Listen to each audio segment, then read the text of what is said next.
Chapter 201, Goblin. They descended, bypassing several ancient, intricate magical traps and puzzles until they reached the heart of the ruins, an underground chamber hewn from massive sea rock, hidden deep beneath the reef. The place had clearly once been a carefully arranged family manor hall. Though most of it had been eaten away by seawater, one corner of the dome had collapsed, exposing the dark water outside. The remaining stone pillars and tarnished metal ornamentation in the walls still hinted at the scale and grandeur it had once possessed. At the far end of the hall, against a relatively intact wall, stood a massive bookcase made of some dark, corrosion-resistant wood. Much of it had rotted and collapsed. Books littered the floor, soaked in shallow seawater and reduced to pulp. But in a comparatively dry corner on the highest shelf, a few volumes had miraculously survived, wrapped in thick dragonhide or some sea beast skin and glowing faintly with protective magic. Sagres used a levitation charm to retrieve them, gently brushing away salt and dust. The McCleavey family nautical log, he read, on the construction of family sanctuaries, and then, with a raised eyebrow, illustrated compendium of deep-sea monsters and their characteristics, sole copy. He leafed casually until one last book caught his attention, a dark black cover with no title, only an engraved twisted vortex. He waved his wand to open it, and his brow tightened. Most of the book recorded mutated dark arts and very ancient water magics, largely useless. But one page was different. The parchment was unusually tough. The ink was a forbidding dark red. Complex, counterintuitive transfiguration runes and ritual arrays covered it. "This describes a ritual I've never seen," Sagres said, voice low and wary. He pointed to the page. "Its name is..." He hesitated, then read aloud with a hint of unease, "Forbidden Transfiguration Magic. More precisely, the annotation calls it Living Ensnarement Transfiguration." He scanned the note further. The description was vague, but it mentioned phrases like transcending the shackles of life forms, permanent biological transfiguration, and will distortion. The others leaned in, frowning at the dark red script. The McCleaveys must have used this to turn the McBain family members into those five-legged monsters, Sagres murmured, tracing the carved vortex. "This isn't like animagus. It points to a more complete alienation. But many of the ritual materials listed are extinct," Nightingale said after a glance. "It's only useful for research." Sagres closed the book and offered it to the others. "Make a copy if you like. I'll keep the original." After a little more searching turned up nothing else of value, they decided to leave. They picked their way under the collapsed dome, avoiding leaking seawater and precarious stone beams, and climbed back the way they had come. The cold damp of the ruins clung to their robes. Sagres slipped the black vortex volume, the Forbidden Transfiguration text, into his space pouch and layered shield charms over it. Nightingale and Rayhawk each took other salvageable books. Just as they were about to step out into the wind-eroded reef and the sullen sky beyond, a small figure slipped out of the shadow of a large rock. A goblin, but unlike the well-dressed goblins of Gringotts. This one wore robes more like a runic wizard's attire, plastered with seaweed and shards of reef. Its skin was a sickly gray-green. Most striking of all was the brass wand clenched in its hand. The shaft was carved in rough spirals, and its tip was set with a murky piece of obsidian. For a breathless moment, both sides froze at the narrow reef passage. Then the goblin's eyes flared with killing intent. "Watch out!" Nightingale shouted as the goblin struck. It did not mutter an incantation. It simply pointed the brass wand at Robin, who was walking in front. A dark yellow beam, reeking faintly of sulfur like a snake's tongue, it tore through the air and aimed straight for her chest. The beam was so condensed it looked like a real arrow. Robin reacted on instinct. She carved an arc with her own wand and cried, "Protego!"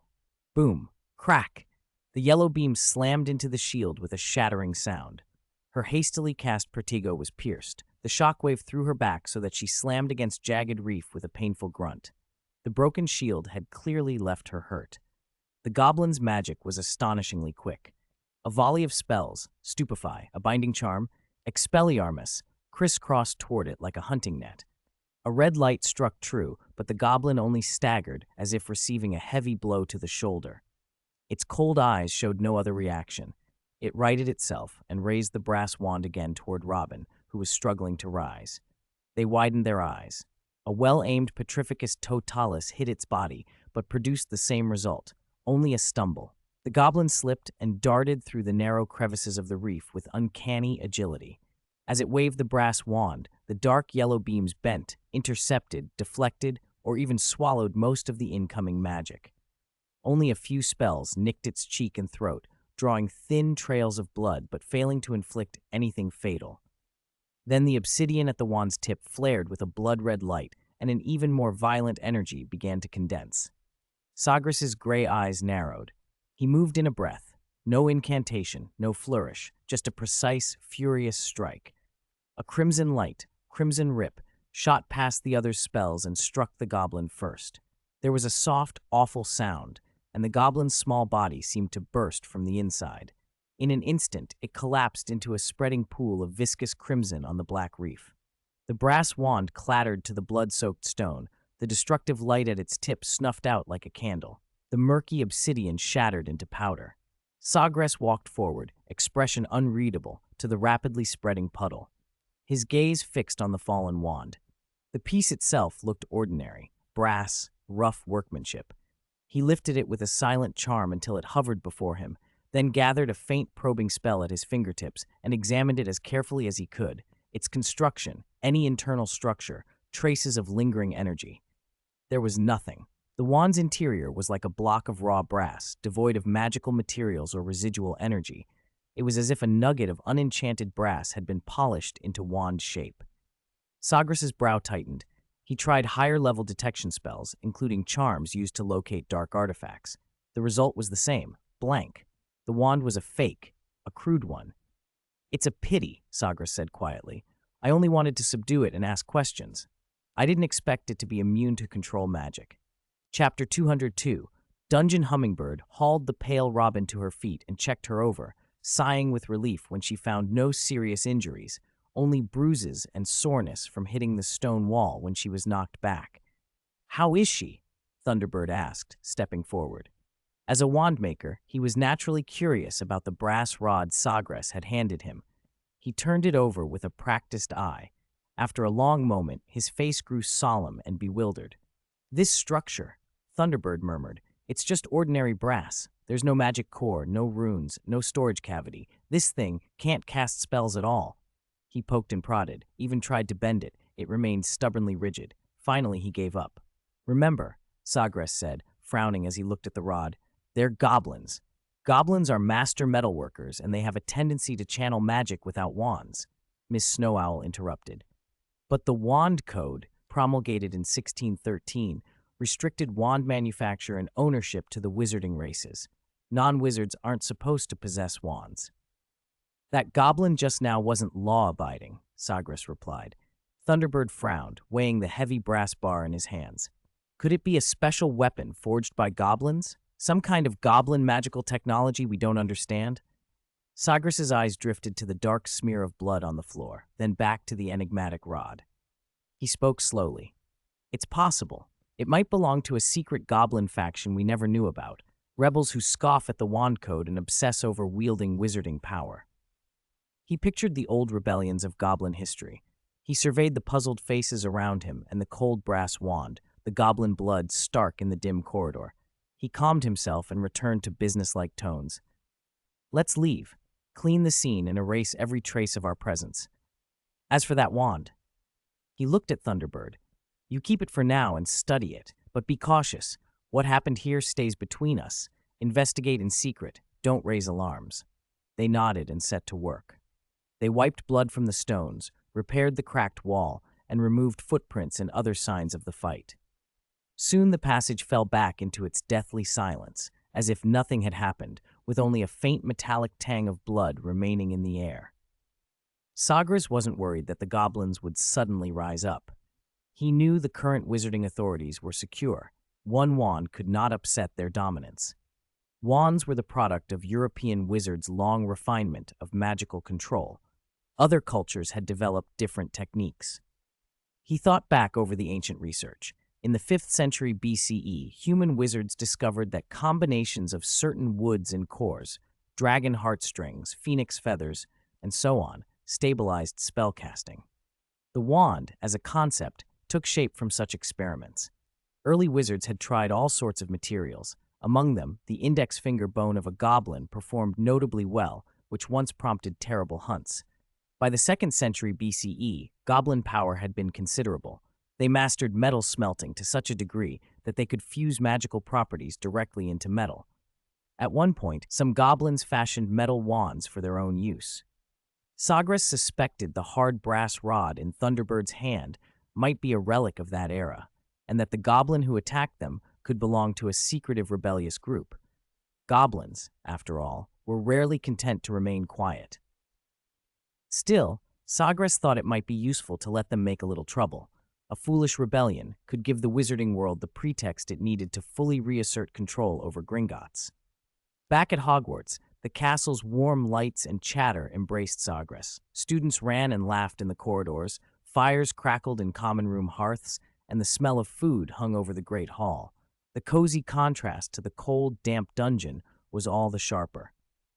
Sagres threw himself into teaching. To give his students more practical, demanding advanced work, he had arranged with Miss Snow Owl for resources.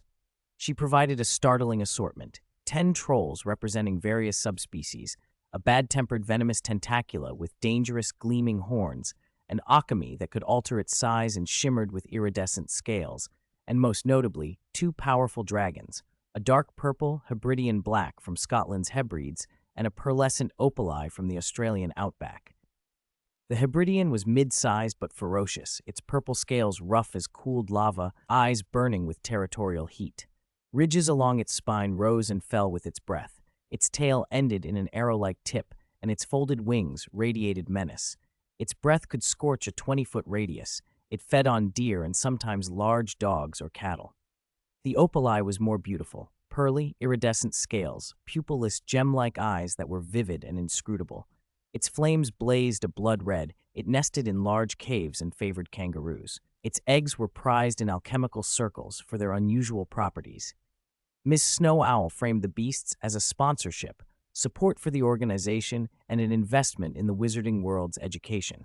Sagres accepted calmly. Providing these creatures was exactly one of Bronzefeather's purposes. Capturing and transporting them himself would have been possible, but tedious. He brought the creatures to the dueling arena and spent a great deal of effort constructing individual habitats to contain each one safely. The work was cumbersome and time-consuming, but he was patient. Only a fraction of students were ready for advanced tasks, so there was no rush. The first stage core task was the Troll Challenge. Each run would release 2 different kinds of trolls. Students had to defeat them completely, not merely repel or evade them. It sounded daunting, but the plan exploited trolls' low intelligence.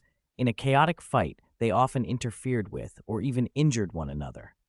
That confusion would open opportunities for the clever students, making the challenge more surmountable than facing a single focused foe. Chapter 2 of 3, Advanced Missions. This was only the beginning. Sagres' teaching blueprint reached far in that single trial. He was already designing other instances to test a wide range of skills. 1. Ruin exploration. A simulation of ancient ruins or lost temples, full of mechanisms, traps, and lingering guardian magic. Students would need to use counter curses, protective charms, and exploratory spells flexibly to solve puzzles and get through safely. This would test both the breadth of their spell repertoire and their ability to improvise under pressure. 2. Alchemical Golem Workshop, an out-of-control, ancient alchemy lab where students would face combat golems forged from magical metals and runic cores. Each golem would have distinct attack patterns and hidden weaknesses embedded in different runes, demanding precise spell strikes and sharp analytical thinking. 3. St. Mungo's Crisis, a large-scale simulation of a highly contagious magical plague in a hospital setting.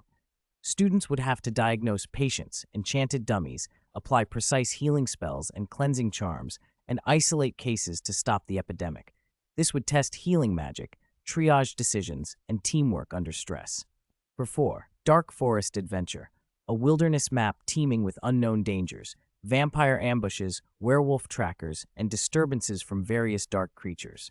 Students would need stealth, tracking, and counter-tracking techniques, and powerful defensive and counter-attacking spells to survive and complete objectives in hazardous terrain. Number 5. Dragon Flame Trial Ground, teams of 3 to 5, one of the ultimate challenges modeled on the Hebridean Black Dragon. The stone tablet would simulate a sulfur-scented volcanic cavern where a black dragon lurked. Lava flowed through ravines and narrow plank bridges spanned the scorching abyss. Teams would have to cooperate to repel or restrain the dragon. 6. Opali Floating City, teams of 4 to 5, a ruined Sky City stage designed for the Australian opali. The opali would circle among the floating ruins, using pearlescent scales to create dazzling halos and cloud illusions, conceal itself, and strike with dragonfire to ignite the terrain.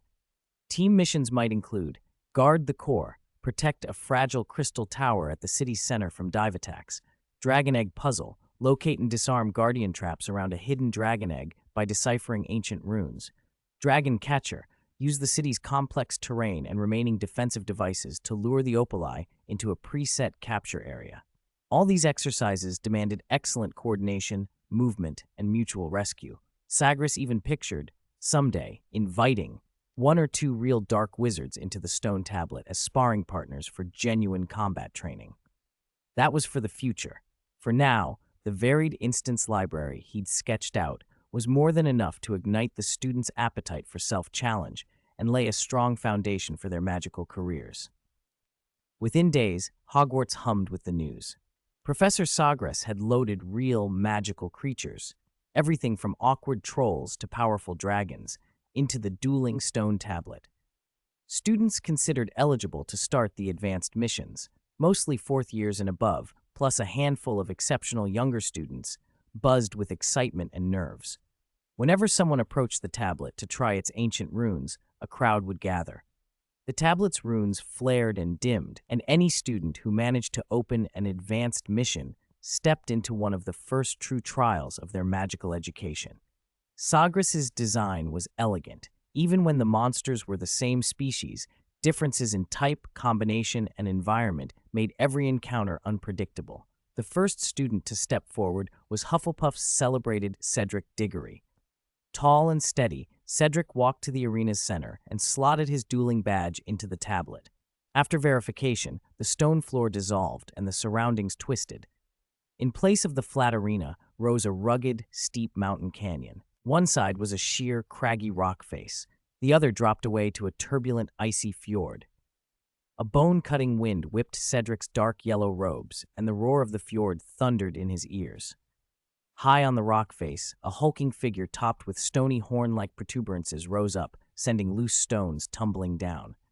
An Alps mountain troll fixed its murky gaze on the arena below and bellowed. With muscles bulging, it ripped free a boulder half a man's height and hurled it toward the center. Cedric rolled forward and to the side, keeping low. His wand traced an arc as he moved. Protego! An invisible barrier snapped into being, taking the impact of flying debris with a dull thud. Using that momentum, Cedric half-kneel, his eyes sweeping the terrain. The Alps mountain troll's defenses were tremendous. A head-on assault would be foolish. And something moved beneath the fjord's dark water. He could feel another presence. He decided quickly. Lowering his center of gravity like a stalking cat, he used the jagged rock face for cover, darting at the edges of the mountain troll's vision. As he neared the water's rim, a geyser of cold water exploded upward. A gray-green, slimy-skinned Norwegian fjord troll burst free, webbed fingers gripping a huge bone club studded with shark teeth. It reeked of fish and swung the club in a vicious arc toward Cedric's legs. Anticipating the ambush, Cedric shifted half a step, changing his balance as the troll crashed onto the rock. He twisted his waist and flicked his wand. Incarcerus! Bright white ropes shot out and snaked around the fjord troll's thick ankle. The creature's step faltered. Its heavy club clanged against the rock, sending sparks flying. Without hesitation, Cedric pointed and sent another sharp beam of purple light at the Alps mountain troll. Stinging Hex! The purple bolt struck one of the mountain troll's murky eyes. A shrill howl split the air as the beast clapped a massive hand over the injured eye. It staggered, its throwing arm frozen. Sagres' voice rang out, steady and instructive over the arena. Alps mountain troll, stony horn-like protrusions, strengths, immense power, devastating throwing ability, high resistance to physical blows and basic charms. Weaknesses, slowness, low intelligence, and a short temper. The students watched, rapt. Sagres' gaze shifted to the fjord troll as it was shedding the ropes, his tone unchanged. Norwegian fjord troll, gray-green, slimy skin and webbed fingers. Amphibious, fast in slick terrain, adept at ambush. It wields a bone club enhanced with teeth, showing rudimentary tool modification and slightly higher intelligence. Notable weakness, fear of fire. The crowd nodded instinctively and turned their eyes back to the yellow blur moving around the arena. Cedric, having landed the stinging hex, didn't linger. He danced back with lithe steps, baiting the fjord troll toward the rock face, right where the one-eyed mountain troll thrashed and swung in pain. As the fjord troll staggered into that zone, Cedric jabbed his wand at the slick stones beneath its feet. Slippery charm. The footing vanished. The fjord troll's bulk pitched and flailed, lost balance, and crashed into the enraged mountain troll. The two titans collided with a thud and rolled into a furious tangle.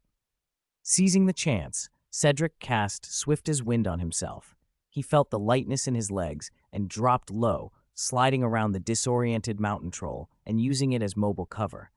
With careful angling, every desperate swing of the fjord troll's club met the mountain troll's thick hide.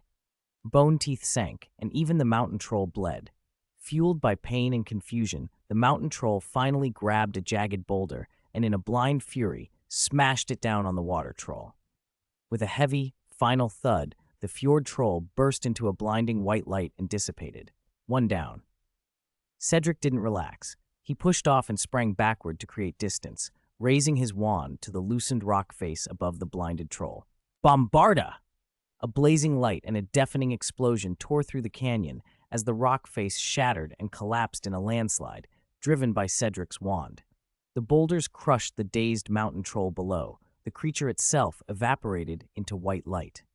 Cedric's chest rose and fell with exertion. Sweat beaded at his temples, but his grip on the wand remained sure. He scanned the arena until he was certain no further threat remained, then let a faint, satisfied smile cross his face. Shaking out the numbness from his wrist, he reached up and retrieved his dueling badge from the slowly rising stone tablet. The badge was different now. No longer dull bronze, it gleamed silver. A cheer erupted from the stands as the second challenger stepped into the arena. Harry pressed his dueling badge into the stone tablet, and as he did, the slab sank into the ground. A cold, damp air immediately closed in around him, and the world went black. He hesitated for a beat. Lumos. A pale glow from his wand barely cut the darkness, revealing slick, sticky mud underfoot. He was standing in a vast, gloomy cavern. The tip of his wand was the only light. Looking up, he saw the dome studded with menacing stalactites. Looking down, a slimy, dark green pool squelched nearby. Tough, spiky vines dangled from the roof like dead pythons. The instant the light sprang up, a sharp whoosh tore the silence, and Harry, relying on his seeker reflexes, lunged sideways. Whoosh! Something jagged and fast sliced through the air from above, a stalactite narrowly missing his hair and embedding in the mud where he'd been standing, splattering muck everywhere. A cold, hissing sound came from above. Harry looked up again. By the wandlight, a pale, rough-skinned figure clung to the cavern wall, long limbs splayed like a gecko's. Its cloudy yellow eyes gleamed in the dark, fixed on him.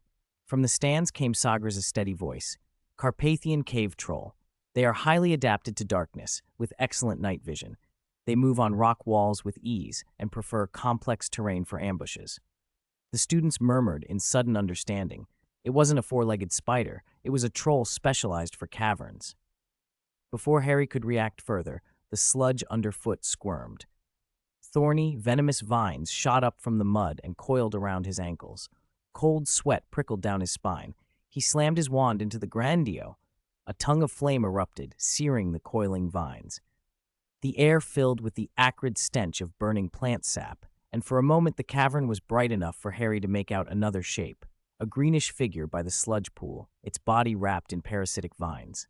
The fire illuminated its noduled face like rotting tree root. Sagres continued, flat and informative. Balkan swamp venomous vine troll. It attacks with the venomous vines growing on it and can exhale a small-range paralyzing mist. Its defenses, however, are fragile. The flame also enraged the cave troll above. With a roar, it leaped down, its massive foot smashing into the mud and sending muck flying. Harry turned and saw the wall creature seize a sharp stalagmite from the ground and swing it like a crude hammer, charging straight at him. He used his slim build and seeker agility to weave clumsily between the slippery stones.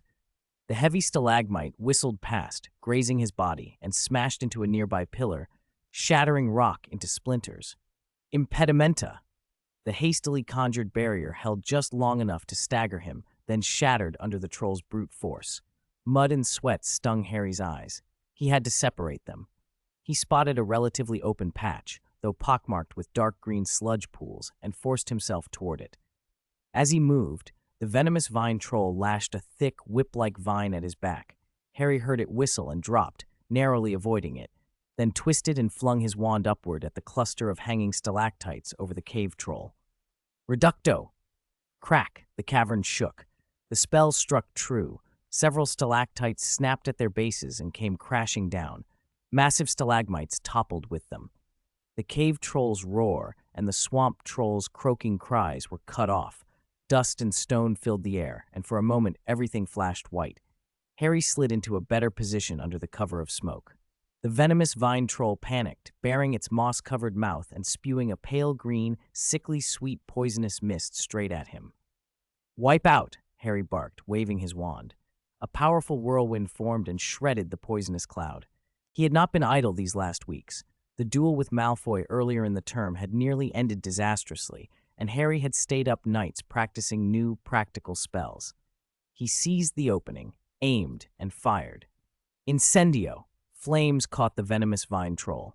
It shrieked and tried to dive back into the mud, but Harry froze the sludge beneath it, locking its footing, then followed with several precise stupefy bolts. Red light struck its chest in quick succession. The swamp troll gave a whining moan, toppled like rotting wood, and vanished in a flash of white light. Silence fell on the cavern. Only Harry's heavy breathing reverberated off the stone. He leaned against the cold wall, robes caked in mud and rubble, dragged a filthy hand across his face, and despite his exhaustion, a bright look came into his green eyes. Passed! Next up, Draco Malfoy. His opponents materialized. A frost-mane troll from the Caucasian ice plains and a crystal cluster troll from the Ural mines. The moment the scene generated, an icy chill stabbed through Malfoy's robes. Ice covered the cave walls like blades, and clusters of mineral crystals glittered in the corners, pulsing faintly with magic. Malfoy took a step and almost slipped on the smooth floor. "This blasted place," he muttered, frowning. A burly figure loomed from the mist, the frost-mane troll. Its body was draped in long white fur studded with condensed ice. It looked armored in rime, and it dragged a heavy pillar of ice like a club. It fixed its cloudy eyes on Malfoy and charged, each heavy step sending a biting cold wave across the ice. Malfoy ducked behind a nearby crystal cluster. Petrificus totalis! The spell struck, shattering a few ice crystals on the troll's fur, but barely slowed it. Worsely, the commotion awakened something else. The crystal cluster troll tucked among the mineral outcrops. The cluster Malfoy had used for cover trembled, then a hulking figure turned its back to him. The many crystals embedded in its dark, mineral skin flared to life. Malfoy fired a stupefy. The red bolt hit the crystals and was refracted in 100 directions, screaming past his ear and exploding against the ice wall. Malfoy went pale. He'd seen the danger too late. Those crystals could bend spelllight. A ruthless look crossed his face. He spun and pointed at the crystal cluster troll's head. Reducto! The explosion peeled off only a few small fragments, but it enraged the creature. The lights on its body intensified and brilliant colors bloomed, momentarily blinding Malfoy.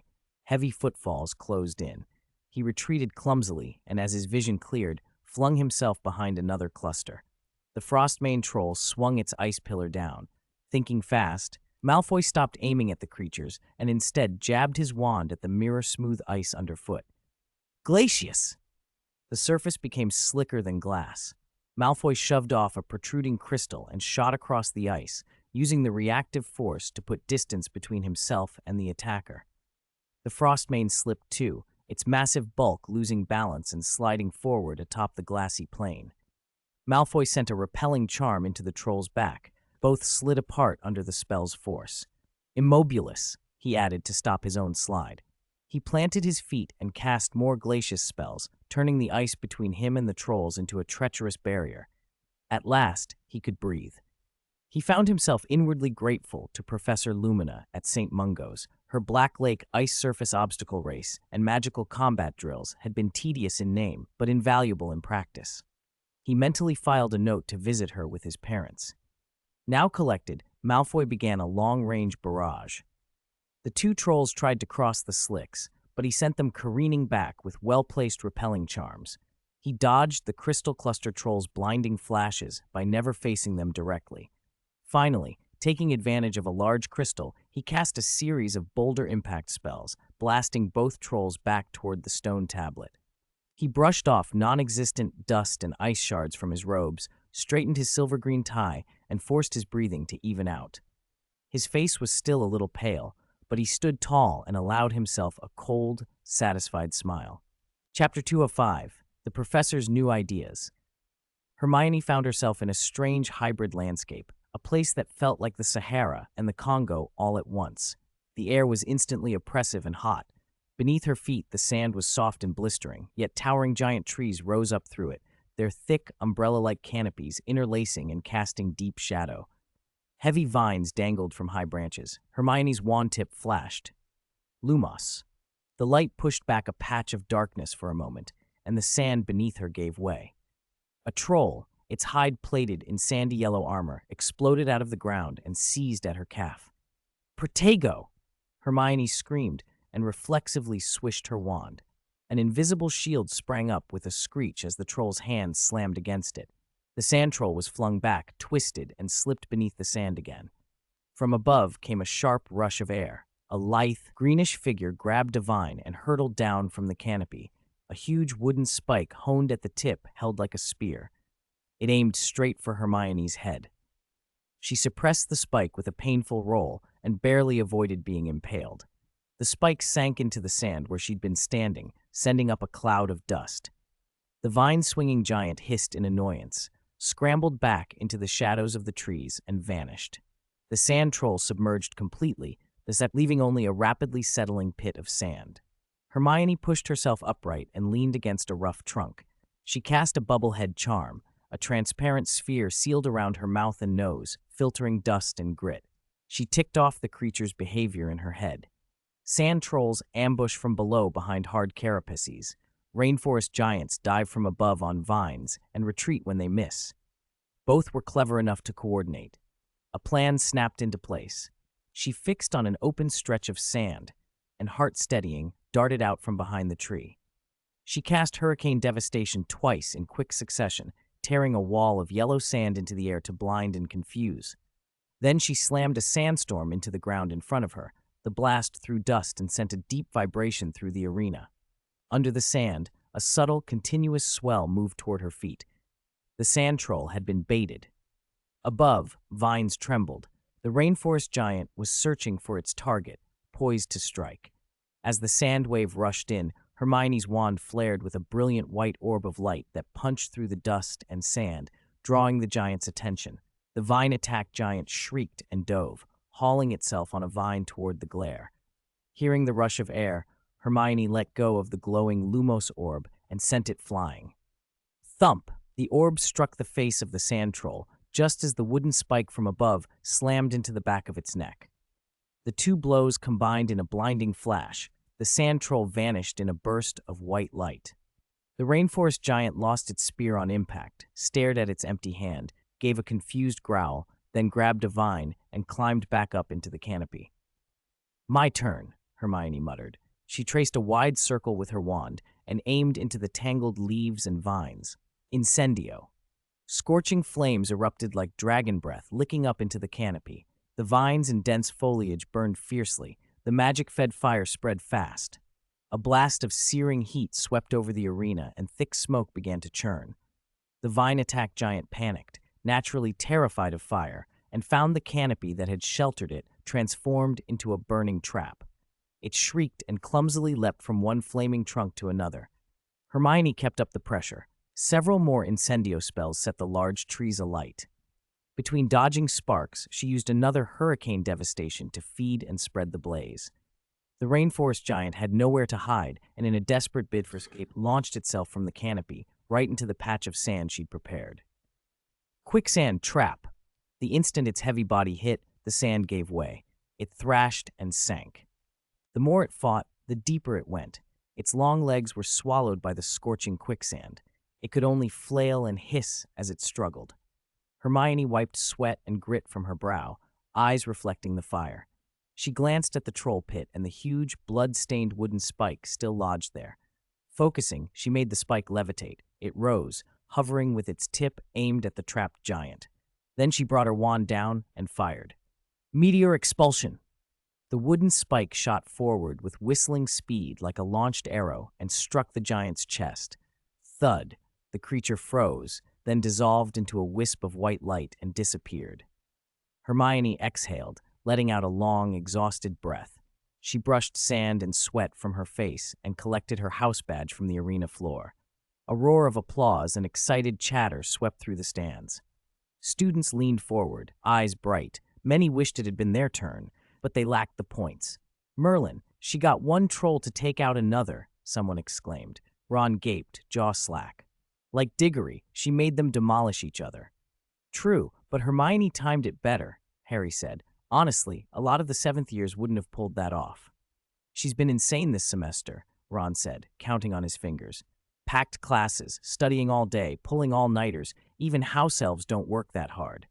Maybe she likes studying? Harry offered, amused by Ron's expression. Likes it? Ron rolled his eyes and looked back at the arena. His face had gone a little pale. She stabbed that troll clean through. It was effective, Harry replied. The levitation plus expulsion combo. We should learn it. Give me a break. We've already got enough to learn. Ron slumped into his seat. In the teacher's box, several professors were talking briskly. Hagrid's booming voice cut through first. That was brilliant, but my stars, those poor things ought to have a better home. He waved his great hands. If only we could set aside a sandy enclosure by the Forbidden Forest. Professor McGonagall's sharp eyes flashed over her spectacles. Rubus, I don't imagine the Ministry would agree to you keeping dangerous magical creatures so close to the school. Ah, of course, Hagrid said, rubbing his hands awkwardly. We could keep them in stone enclosures, and they wouldn't even need to be fed. McGonagall hesitated, then the corner of her mouth lifted slightly. However, we might use transfigured beasts in the arena. That could help me identify talent for the Transfiguration Club without really endangering the students. Useless softness, Snape sniffed, looking at the next student challenging the stage. I think we should add a potions section, brewing a life-or-death antidote amid a toxic mist. That would be a proper test. Of course, on the condition that we remove the protective charms from the arena, he added casually. Professor Sprout smiled indulgently. Oh, Severus, you're always so extreme. I believe only extremes will teach students like Longbottom, Snape said without lifting an eyelid. Perhaps that's the only way to convince whatever Mimblus Mimbletonia is clogging his skull to make room for proper thought. Sprout's smile softened. I actually think Neville has a real talent for herbology. She glanced toward the arena. Your idea has given me something to think about, though. We could introduce specific magical plants or herbs into the venue to test students' ability to apply herbology, how they identify and handle dangerous specimens. The next round of challengers began to fail. Their eliminations were as varied as they were gruesome.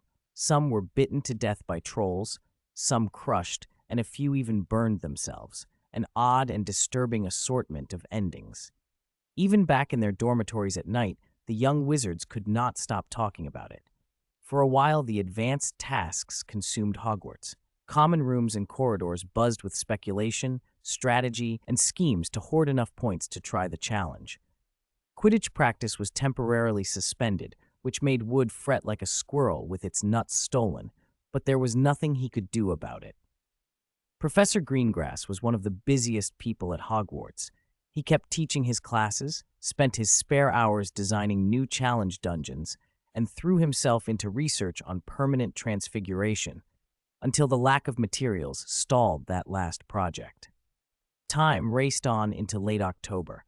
Halloween was coming, and by popular request, Greengrass had been given the job of decorating the castle again. The students remembered last year's Halloween as the most entertaining they'd had, and they were eager to see what he would do. Cold wind sent leaves spiraling past the castle towers. October 31st, Halloween, and Hogsmeade weekend. Early that morning, the area before the gates was alive with laughter. Students bundled in thick scarves, cheeks flushed with excitement, chattered about Honeyduke's new sweets, the Three Broomsticks butterbeer, and Zonko's latest prank stock. "Harry, you really aren't coming with us?" Ron asked one last time, regret written over his face. "Do you want to ask Professor McGonagall again?" "No, Ron." Harry tried for a nonchalant tone, though his gaze lingered on the path that led to Hogsmeade. "You heard her." The permission slip, buried beneath a pile of books, felt like a cold verdict. "You can't go to Hogsmeade without a guardian's signature," McGonagall had said, and she hadn't budged. "We'll try to come back early," Hermione soothed, "and we'll bring you candy." "Don't worry," Harry said, forcing it. "Have fun. See you at the feast." One by one, Ron, Hermione, Neville, Dean, Seamus, nearly everyone he knew, joined the stream of students heading down the path. Percy came up behind Harry and patted his shoulder with a self-satisfied smirk. "Glad to see you're not going, Harry. It's not half as good as they make out." "It's fine. Apart from the sweet shop, you're not missing much," Percy said earnestly. "Really?" Harry asked, feigning indifference. "You going, then?" "Of course," Percy declared, straightening his robes and hurrying after the others. Harry rolled his eyes at the sight. If it was so dull, why were they in such a rush? He had thought of using the invisibility cloak to follow them, but Hermione vetoed the idea. She reminded him Dementors could see through the cloak, and someone had mentioned spotting traces of Sirius in Hogsmeade. So as the last group vanished down the lane, the noisy castle quieted instantly. A familiar loneliness slid over Harry. Maybe he could catch up on potions homework or study Hermione's notes. He headed up toward Gryffindor Tower, but something in the entrance hall stopped him. Professor Greengrass was sweeping through the corridor, wand moving in a continuous, elegant arc. Under his control, the ordinary passage transformed into a display of Halloween spectacle. Giant pumpkin lanterns floated and patrolled, flocks of black bats swooped between the torchlight.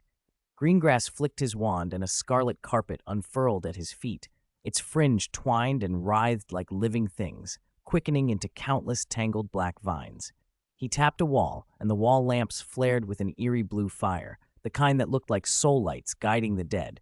Stair railings became bare white bone, and the portraits were given temporary spooky makeovers. Harry followed Greengrass into the great hall. The enchanted ceiling roiled with blood-red clouds, within which huge skeletal claws could be dimly made out. Greengrass pointed at the crystal chandelier. The prisms cracked and reformed into a scattering of inverted, glowing bat skeletons. Long tables were transformed into tombstones, faces emerging on their surfaces and even muttering jokes to themselves. Harry stood at the entrance, loneliness forgotten, utterly stunned. Last year, he and his friends had spent the evening at Nearly Headless Nick's 500th Death Day party, listening to ghosts wail and sing, an experience like nails on a blackboard, and Harry wasn't going to miss the feast this year. Everything looked more vivid and inventive than before, full of playful touches that kept the proper hint of Halloween dread. Greengrass noticed Harry and gave a small nod. "Not going to Hogsmeade?" he asked. No one signed my permission slip," Harry said softly. "The papers say someone thought they'd seen signs of Sirius in Hogsmeade." "Red," Greengrass replied. "I'll find time to go and check in a few days." He gave a small flourish of his wand. "If you want to go, you can come with me." Harry felt a flash of hope at the offer, but the shadow of Sirius stifled it before it could bloom. Greengrass kept working, eyes on the decorations. "There won't be as many students then, so it'll be less fun," he added. "Why?" Harry asked before he thought. "Because the companionship of friends matters more than any curious magical trinket," Greengrass said without looking back. Harry nodded, watching the spectral bats until he remembered something else. Tentatively, he asked, "Professor, do you know how to deal with Dementors?" Greengrass paused mid-gesture. "I do." He turned to Harry. "I know about what happened on the train. My method won't work for everyone." "What method works for everyone?" Harry pushed. The Patronus charm, Greengrass said plainly. The charm Professor Lupin used on the train. Can you teach me? Harry's hope made his voice quick. Greengrass's expression softened, but he shook his head. I'm afraid not. You don't know how, Harry blurted, then corrected himself. I'm sorry, Professor. I shouldn't have. It's all right. Greengrass waved him off. The Patronus is advanced white magic. I can teach you the incantation and the mechanics, but I can't demonstrate it for you. Harry didn't press for details. He thanked the professor, who seemed almost amused by Harry's eagerness. Professors never object to students wanting to learn protective magic, Greengrass said. He extracted a scrap of parchment from his pocket. With a deft tap of his wand, a block of dense, glowing text rose on it. These are the key points for producing a Patronus. Practice them. If you have trouble, Professor Lupin can help. Thank you, Professor, Harry said, half taking the parchment. One more thing, he added suddenly. Why was I the only one who fainted on the train? Am I weaker than everyone else? Greengrass considered this a moment. Dementors feed on a person's happy memories. Being more susceptible means you have fewer strong, happy memories for them to absorb. It's not a measure of weakness. As he spoke, he flicked his wand and a Dementor formed in the air. Harry flinched back, but then froze.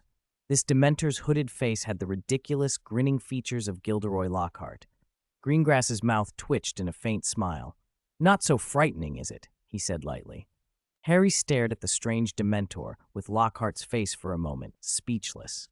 Sagres flicked his wand again, and a few more of those odd, smiling Dementors bloomed into being. Since the Patronus charm needs you to channel happy memories, he said, putting his wand away, these might provide a little less serious help. He turned to Harry. Come on, I'll take you to Professor Lupin. He should be willing to guide you in person. They went to the office of the Defense Against the Dark Arts professor. After Harry and Sagres explained why they had come, Lupin agreed without hesitation. Of course, he said warmly. I'd be happy to help you practice. He glanced at the glowing parchment in Harry's hand.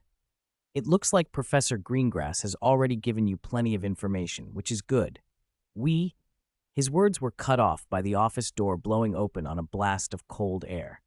Professor Snape swept in, expressionless, carrying a small cauldron that belched an ominous green smoke. The room filled instantly with a strong, bitter, rotten egg smell. Lupin, his voice was as chilly as the dungeon air. He didn't look at Harry or Sagres, but strode straight to Lupin's desk. Your potion. He dropped the cauldron onto the desk. A few viscous drops sloshed over the rim and hissed, sending soft green wisps into the air. Sagres raised an eyebrow, but said nothing. Lupin smiled gently, unfazed by the interruption. Thank you, Severus. Make sure you drink it on time. Snape's voice was flat. Finally, his dark eyes swept the room. He paused on Harry with undisguised distaste, then lingered on Sagres, his gaze narrowing. I do not want to find some shredded student in a corner of the castle one morning, he added pointedly, staring at Lupin's worn robes, or a professor. Lupin ignored the barb. I will, Severus. Thank you for the reminder. Right now. Snape's tone shifted colder. I shall watch you drink it. It needs to cool first, Lupin said calmly. It looks a bit too hot. Snape gave a near-mocking smile. I am merely fulfilling the duty the headmaster has imposed on me. Not everyone has the expertise to identify and guard against dangerous creatures. He swept his gaze over Harry, as if he were the dangerous creature in question. Potter, I suggest you keep away from certain classes and certain people. Your father's recklessness and arrogance have evidently been perfectly inherited by you, but luck may not be. Professor Snape, Lupin's voice tightened. Sagres remained composed, watching the exchange with an impassive face and only the faintest flicker of amusement in his eyes. Harry, caught between them, felt the room close in and dared not inhale. For a moment, he wished he could vanish. Snape seemed satisfied with the discomfort he'd caused. He snorted and turned on his heel, black robes sweeping as he left the office in a silent, swift slide. The door slammed shut so sharply the cauldron on the desk shuddered. The green smoke and nauseating smell hung in the air. After a pause, Harry could no longer contain his curiosity. What is that? He blurted, pointing at the bubbling, foul-smelling brew. And what did he mean by all that? Lupin's gentle manner returned as soon as Snape was gone. He looked at the cauldron with a helpless expression rather than anger. Nothing remarkable, Harry. It's a potion to treat my condition. Severus, well, Professor Snape is very skilled with potions, and Headmaster Dumbledore asked him to prepare it for me. He spoke lightly, skirting the heart of Harry's concern. Lupin glanced at Sagres beside him. Sagres's lips twitched into a brief, teasing smile. Minor ailment? He suggested. Harry frowned. Snape's insinuations and Lupin's evasiveness made him uneasy. But it smells and looks like poison, he said bluntly, the bluntness of youth. And Professor Snape, he's always wanted the defense position, hasn't he? He could have put something in it. Maybe you shouldn't drink it. Lupin's tired smile softened into indulgence. Oh, Harry, no. While Professor Snape is not very amiable, he is a true master of potions. His professionalism is beyond question. Headmaster Dumbledore would not permit anything untoward. At that, Sagres stepped forward for the first time since they'd arrived. He peered into the cauldron, nostrils flaring at the odor, and his smile deepened. The potion is potent, certainly. However, Professor Lupin, he looked up, amusement dancing in his eyes. I suspect Professor Snape added a few extra ingredients, perhaps a drop of rat gall or some crushed stinking snargaluff seeds, but it won't affect the potion's efficacy. Sagres shook his head. Those additions are purely for flavor, if you can call it that, or to show the brewer's particular care. Lupin let out a wry, helpless laugh and nodded. That's what I thought. Every time he drank the brew, it was like torture, and Snape did seem to enjoy seasoning it. I just hope he didn't spit in it, Lupin muttered, then reached for a clean cup and began to pour the steaming green liquid. Are you really going to drink that? Harry said, alarmed. Lupin looked at him, sincere gratitude warming his face. Harry, I appreciate your concern. But I must. This is Dumbledore's arrangement, and it helps me. Even people who dislike Professor Snape cannot deny his skill with potions. He took a steadying breath as the green smoke curled upward. Enough about that. Weren't you here to learn the Patronus charm? Let's focus on that. With a gentle smile, he raised the cup and drank it in one gulp. Chapter 208. Happy Halloween. The brief office interlude about the Wolfsbane potion was soon forgotten. Students returned from Hogsmeade lugging sweets and trinkets, and Hogwarts was alive with its annual Halloween revelry. The Great Hall ceiling no longer showed the usual starry night. Instead, thick, blood-dark clouds churned overhead. From time to time, giant, eerie white skeletal hands formed of magic reached out from the clouds, scratching the air. Screams and laughter rose up from the tables below. Braver students dared to run beneath the claws, letting the bony fingers scoop them a few inches off the ground before setting them down, earning gasps and mock scolding. The 4 house tables were piled with Halloween treats, bubbling pumpkin juice poured into skull-shaped goblets, golden roasted chicken wings with bat-shaped flags, and mashed potatoes sculpted like graves with little tombstone cookies stuck in them. Dominating the center of the hall was a carved pumpkin lantern the size of Hagrid's hut. Its grin was a huge hollow gape, glowing orange-red from within. Older students had invented a new game. A group of Slytherins, grinning, egged on a trembling first-year Hufflepuff to approach the lantern.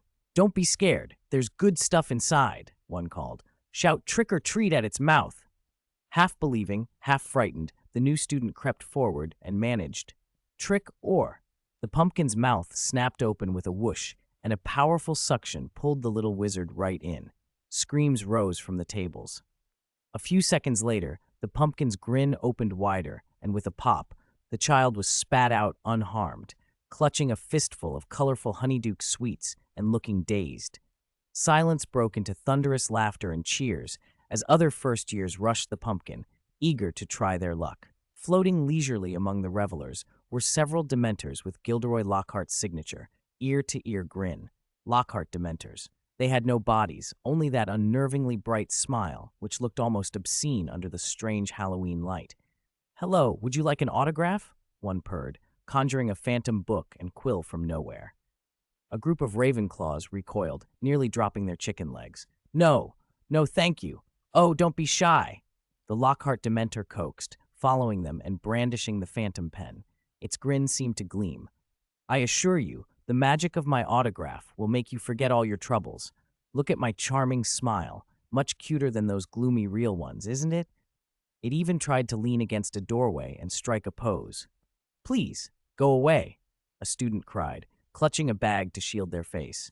"Merlin's beard, this thing's scarier than the real ones." Ron exclaimed from across the table, clutching his chest. "Are you saying it's scarier than a real Dementor or scarier than the real Lockhart?" Harry asked, laughing. "Scarier than both," Ron said, popping a tombstone cake into his mouth. "Good thing those bats don't have Snape's face, or I might faint." "Ron," Hermione warned in a whisper. "He's looking this way." Harry and Ron glanced up to find Snape regarding them with a cold, disdainful stare, mainly at Harry, of course. The three hurriedly bent back to their plates, stuffing food into their mouths to seem unconcerned. At the staff table, Sagres sat in a quieter spot, a glass of deep red drink in hand, watching the rowdy students below. He watched them laugh and scream at the giant pumpkin, watched the chaos caused by the blood clouds and bony claws, and especially watched how the Lockhart Dementors provoked shrieks and complaints. A faint smile touched his lips. In a few days, the Ministry's investigation would be complete. Lockhart would be made an example, joined to the Dementors in a way the public had yet to learn. Beside him, Professor Flitwick and Professor Lupin discussed the charms used for the decorations, occasionally asking Sagres questions. He answered distractedly, his thoughts elsewhere. The feast wound down amid whoops, candy rain, and the Lockhart Dementor's persistent autographing. Dumbledore stood and tapped his goblet with his wand. The clear tinkling quieted the hall. "What a lively evening," he said, eyes bright.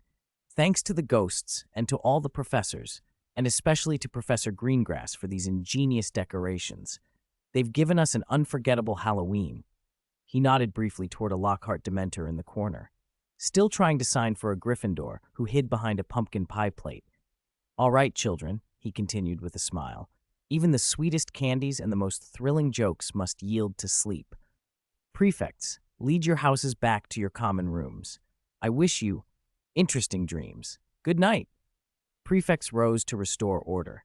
Students stood reluctantly, faces flushed with excitement, chattering about who had been scooped highest by the bone claws, who had scored the most candy from the pumpkin, who had been chased most mercilessly by the Lockhart Dementor. Sagres returned to his office after the feast. He stood by the window, looking at the gloomy sky above the castle. Dementors drifted silently through the air and across the grounds, spreading cold and despair. Tired owls threaded through the low, leaden clouds and the Dementors' icy shadows. Some birds' feathers were wet with mist, some altered their flight paths when a Dementor drifted close, but none were truly stopped or attacked. They still delivered letters, packages, and newspapers to the owlery in the towers, and a few especially bold birds even dove through the sparse lines of Dementors to drop items by students' dormitory windows. Sagres followed a barn owl with his gaze as it beat its wings toward the towers. Then a flash of insight struck him. Dementors are most sensitive to emotion, particularly human joy. Devouring happy memories is their instinct. But animals have simpler emotional lives. That was why owls could fly through them unmolested. Dementors target beings with complex emotions and clearly defined souls. The thought rippled outward. He thought of Azkaban, the wizarding prison watched over by Dementors. How had Sirius Black, a prisoner presumed wandless, vanished right under the noses of so many Dementors? Conventional disguises, disillusionment charms, polyjuice were child's play against Dementors' ability to perceive souls. They could see through appearances and lock onto the aura of a human soul, unless a bolder hypothesis lit up in his mind. Unless someone had changed not just appearance, but their very form. Human Transfiguration, the Animagus. Chapter 209, The Torn Portrait. Animagus was a profound, dangerous, and tightly regulated branch of magic, far beyond ordinary transfiguration. It was a self-wrought magic that bridged soul and body. An animagus did not merely take an animal shape, the caster's very essence shifted. Once a wizard's soul had been twisted and reshaped, that wizard could appear fuzzy, unfamiliar, even indistinguishable from a common animal to a Dementor. Sagres absently stroked the surface of his wand. What he was thinking aloud was only a hypothesis based on limited observation rather than proof. Azkaban had no record of anyone ever escaping, and as far as he knew, there were only 7 registered animagi. Minerva McGonagall, a tabby cat, registered 1956, Transfiguration Professor at Hogwarts. Donegan Tremlett, a rabbit, registered 1929, Department for the Regulation and Control of Magical Creatures. Tiberius Ogden, a badger, registered 1914, Wizengamot Elder. Carlotta Pinkstone, a magpie, registered 1894, an early reporter who used her animagus identity to cover Quidditch.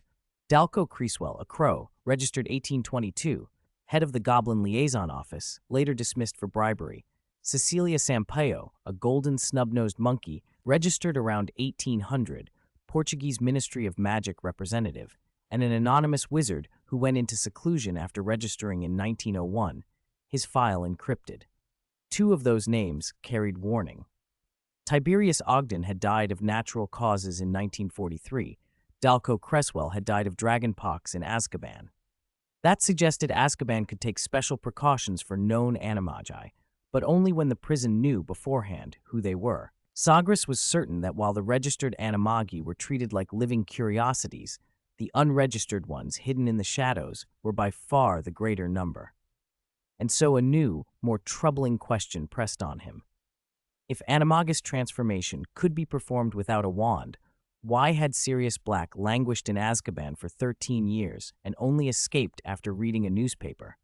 He took out the paper again and scanned the picture of the Weasleys. His gaze settled, deliberately, on the rat perched on Ron's shoulder. He let his eyes narrow. This was something he needed to test. Without waiting any longer, he rose and left his office.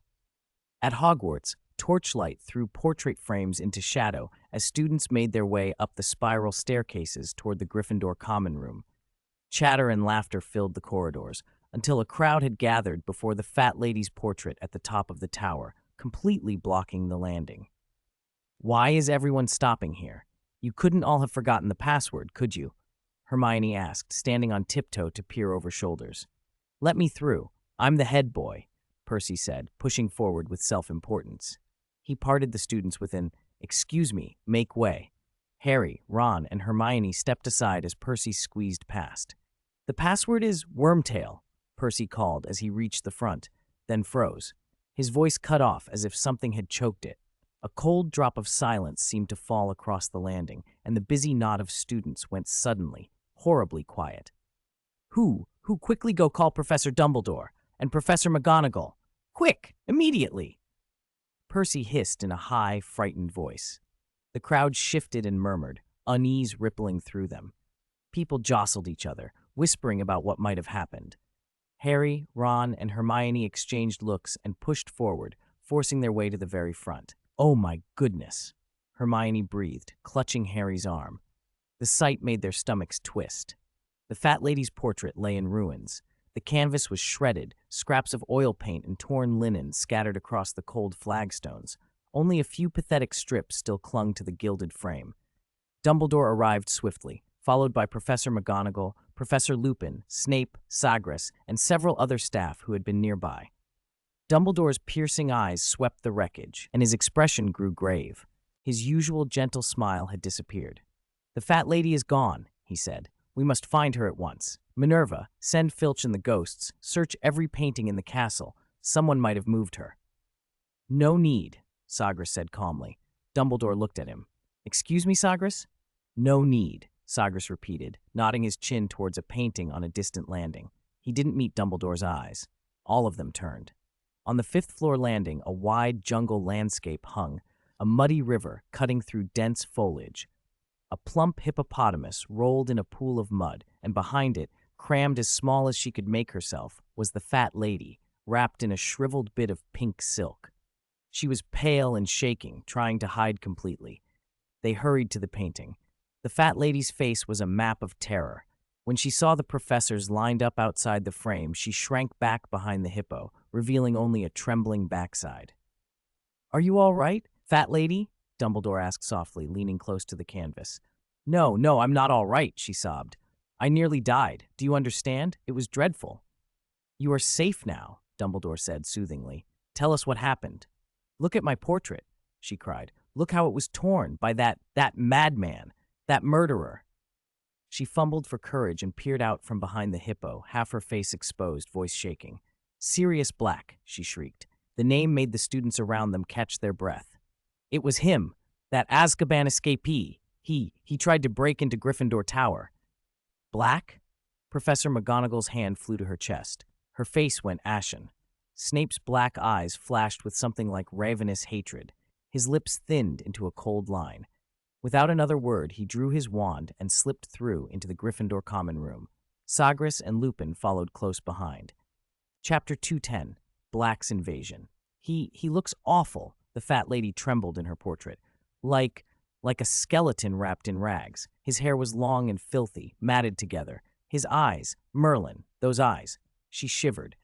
Like a madman, he forced me to tell him the password. Of course I refused. I am the guardian of Gryffindor. The result was he. The fat lady broke off in sobs and pointed to the hole in her frame. Then he went mad. He tore at my painting like a beast. I tried to get away. I finally hid here. Wah, wah! You did very well, fat lady. Very brave, Dumbledore said in a deep voice. He glanced at the doorway behind the torn portrait. Snape, Lupin, and Sagres had already come back out. I suppose he's not in there now? Sagres nodded once. Humph, he ran off again. Snape sheathed his wand and spoke coldly. A gutter rat slipped back into his filthy nest. He's quick, I'll give him that.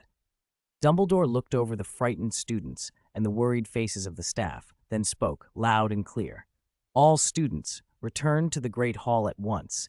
No one is to leave without permission. Turning to McGonagall, he added quickly, Minerva, alert every portrait and ghost to watch for Black. Severus, he looked to Snape, check every known entrance to the castle and any possible secret passages. Mr. Filch will assist you. Snape inclined his head like a hound catching a scent and melted into the corridor. Remus, Dumbledore said to the pale wolf of a man, I need you to help keep the students safe and remain on standby. Orders were given in rapid succession. The prefects tried to steady themselves and hurriedly began calling their houses. Under Percy's directions, the Gryffindor students, shaken and homeless for the moment, streamed toward the Great Hall. The corridor rang with hurried footsteps and anxious shouts. Harry, Ron, and Hermione were swept up in the crowd, faces pale. A cold dread ran through Harry from his toes to his scalp. Sirius Black, the murderer who had betrayed his parents, had actually broken into Hogwarts. The torn frame of the portrait looked like a massive, accusing eye as they fled. The laughter and joy of the Halloween feast had been ripped away, replaced by a raw, terrifying reality. Within 10 minutes, the Hufflepuffs, Ravenclaws, and Slytherins had returned as well, confusion written on every face. McGonagall and Flitwick moved among the doors, their wands sealing them shut. Dumbledore took his place on the platform at the head of the staff table, his silver beard and hair standing out in the candlelight, and his voice hushed the murmurs in the hall. Students, I apologize for interrupting your evening. Someone has entered the school without authorization. For everyone's safety, the professors and I must conduct a thorough search of the castle. You will spend the night here. He turned to Percy.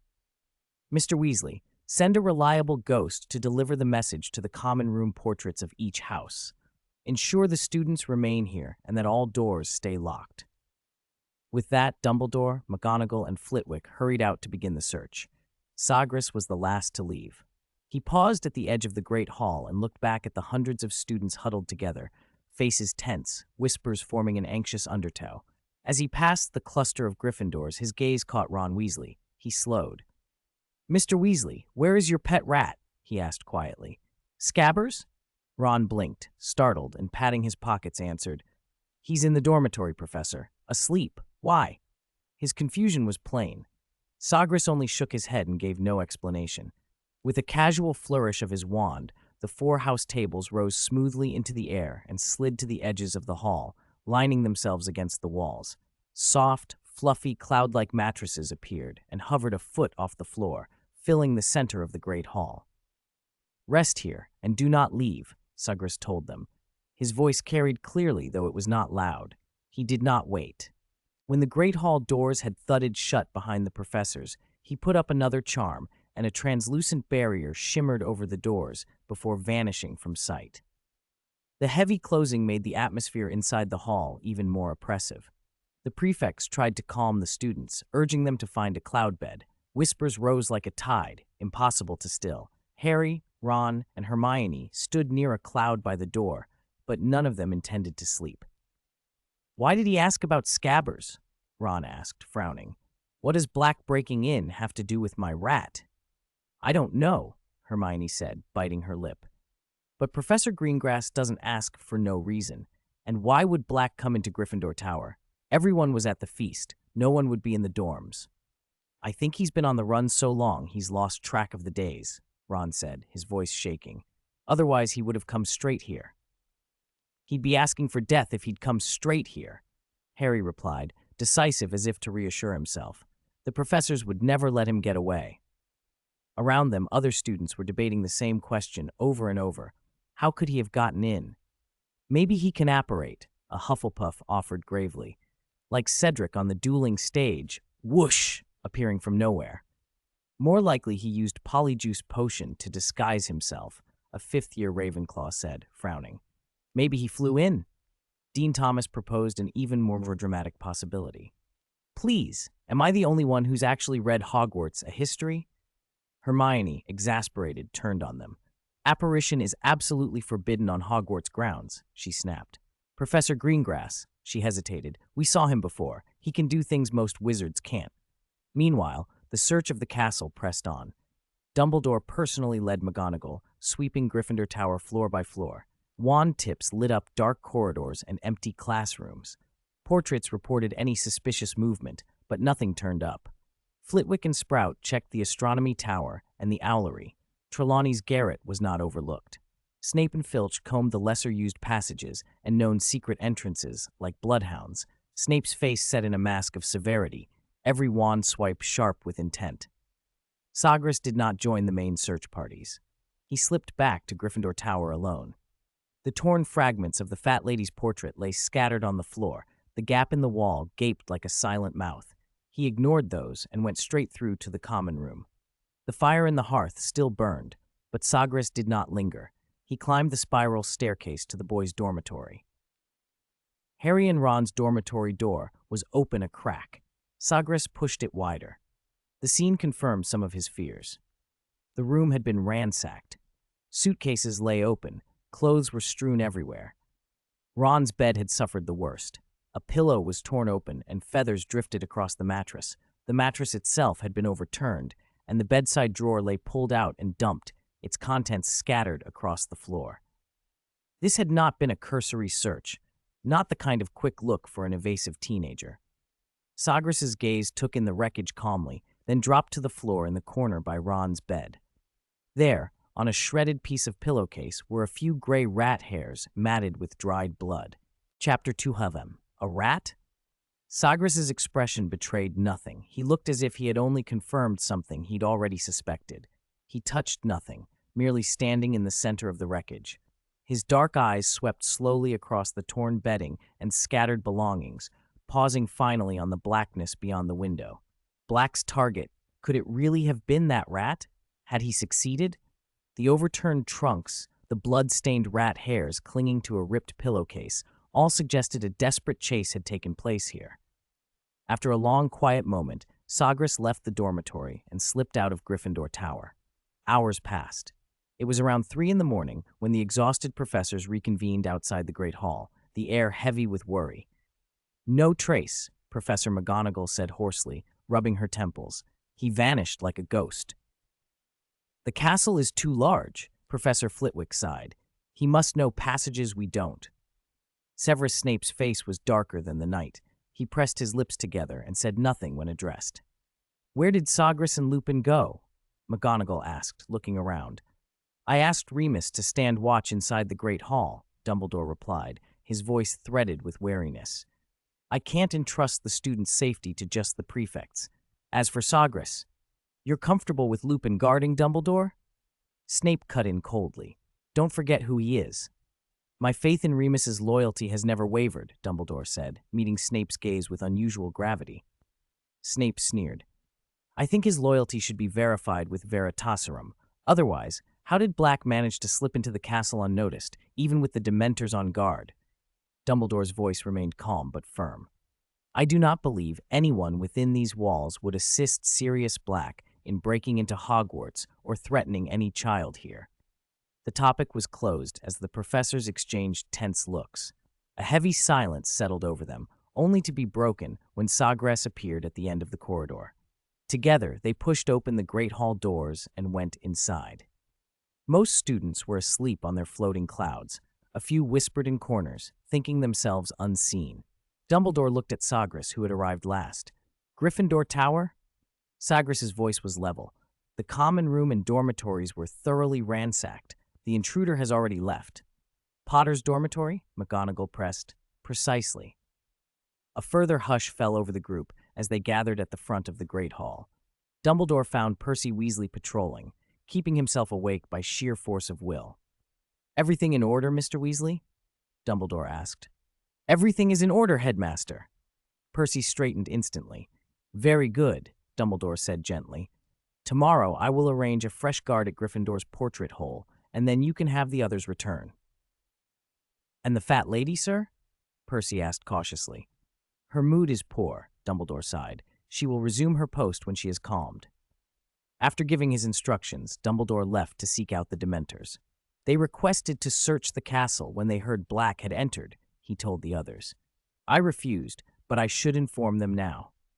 "Aren't they here to help, Headmaster?" Percy asked, puzzled. "As long as I am Headmaster of Hogwarts, no Dementor shall cross its threshold," Dumbledore said with a firmness that left no room for argument. Percy fell silent. The professors started to patrol the hall, and Sagres's gaze swept the sleeping students until it landed on three figures huddled at the edge of a cloud: Harry, Ron, and Hermione. They were wide awake and whispering. Sagres walked through the rows of floating beds and stopped in front of them. The three had closed their eyes, pretending to sleep. "Excuse me, three of you," Sagres said evenly. They snapped their eyes open. "Professor," Harry's voice was dry. "I inspected your dormitory," Sagres said bluntly. "Potter, Mr. Weasley, I regret to inform you that Sirius Black broke in. The room was left in shambles, an absolute disaster." Ron went pale. His lips trembled. He came for Harry, didn't he?" he stammered. "Probably," Sagres replied without elaboration. Ron's relief at Harry's absence was immediate and fierce. "Thank Merlin, Harry wasn't there," he said, voice shaking. "It would have been awful." Sagres's next words made the color drain from Ron's face. "Your pet rat is missing. There were bloodstains and some rat hairs, but no remains." "Scabbers?" Ron's shout was a raw mixture of shock and grief. He was killed? The thought that the one thing wholly his had been harmed made Ron's eyes fill. He sniffed and tried to steady himself. Hermione put a hand over her mouth. Harry's fists clenched, his hatred for Black deepening at the thought of such cruelty. Sagres watched Ron's reaction without changing his expression, then his tone softened fractionally. "No remains were found at the scene. It's possible the rat was frightened by the commotion and ran off." A flicker of hope returned to Ron's face. Sagres added, "The castle has countless nooks and crannies. A frightened rat could hide easily." "It's not much," Ron choked out, clinging to the possibility. "But I hope so. Poor Scabbers. He's so timid." "I'll keep an eye out," Sagres said calmly. "Tell me everything you can about him, any special markings or features. It will help." Ron, still upset, rattled off what he knew. Scabbers was Percy's old pet. When Percy became a prefect, Mum bought him Hermes, and Percy gave me Scabbers. He's been with our family for, let me think, about 12 years. Lately he's been poorly, sleepy, eating less. Oh, and he's missing a toe, a front paw toe. Percy said he lost it in a fight with other rats. 12 years, Sagres repeated flatly.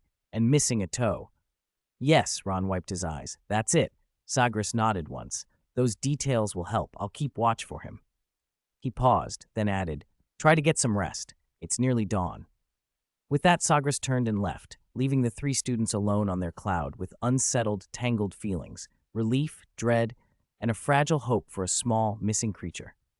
Chapter 212, Dog and Mouse. Sagres walked back to the corner where the professors were gathered, outwardly calm while his mind churned. 12 years of life? That far exceeded any ordinary rat's lifespan. Missing a toe? Another crucial detail. Fudge's terrified voice echoed in his head. The brave Peter Pettigrew, blown to smithereens by that deranged Black in broad daylight. They only found one of his fingers at the scene. The fragments fell into place. The rat called Scabbers was not an ordinary pet. He was an animagus. Peter Pettigrew. The man, posthumously awarded the Order of Merlin, first class, mourned as a hero for 12 years, had been hiding in the Weasleys' home the whole time as an unremarkable rat. Why had he done it? What had Sirius Black done to him to provoke such hatred that Black had broken out of Azkaban as soon as he saw him alive? Sagres didn't know the whole story, but he knew this.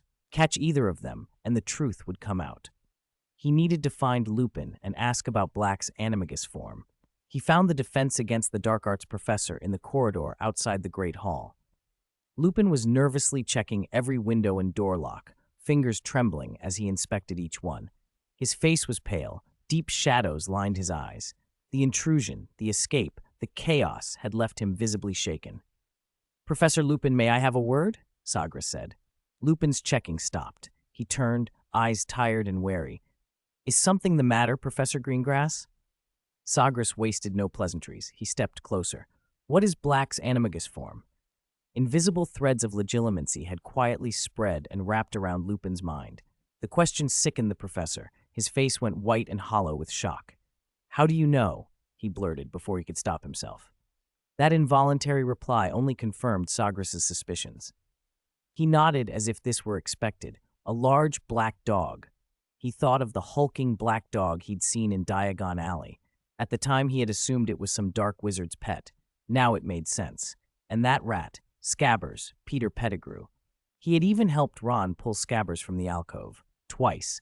Twice he had let critical figures slip right under his nose.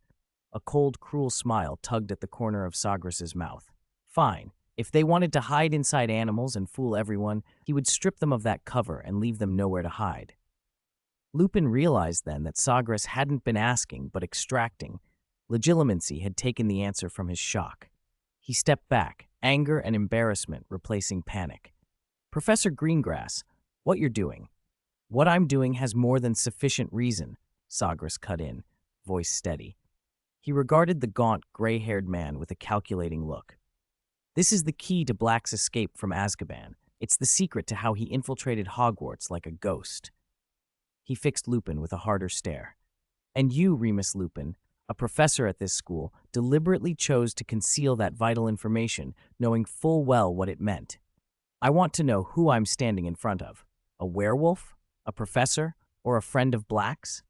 Lupin opened his mouth and closed it. Sagres held his silence for a beat, watching the color drain from the professor's face, then spoke in a colder tone. "If Black succeeds this time and kills someone in Hogwarts, will you still be able to sit silent and drown in your guilt?" He started to turn away. "Wait." Lupin's voice was hoarse. He slid down to lean against the cold stone of the corridor, as if he had no strength left. "It's a secret." He forced the words out. "Sirius, James, Peter, all three of them are unregistered animagi." He looked up with bitter eyes. "And you already know I'm a werewolf."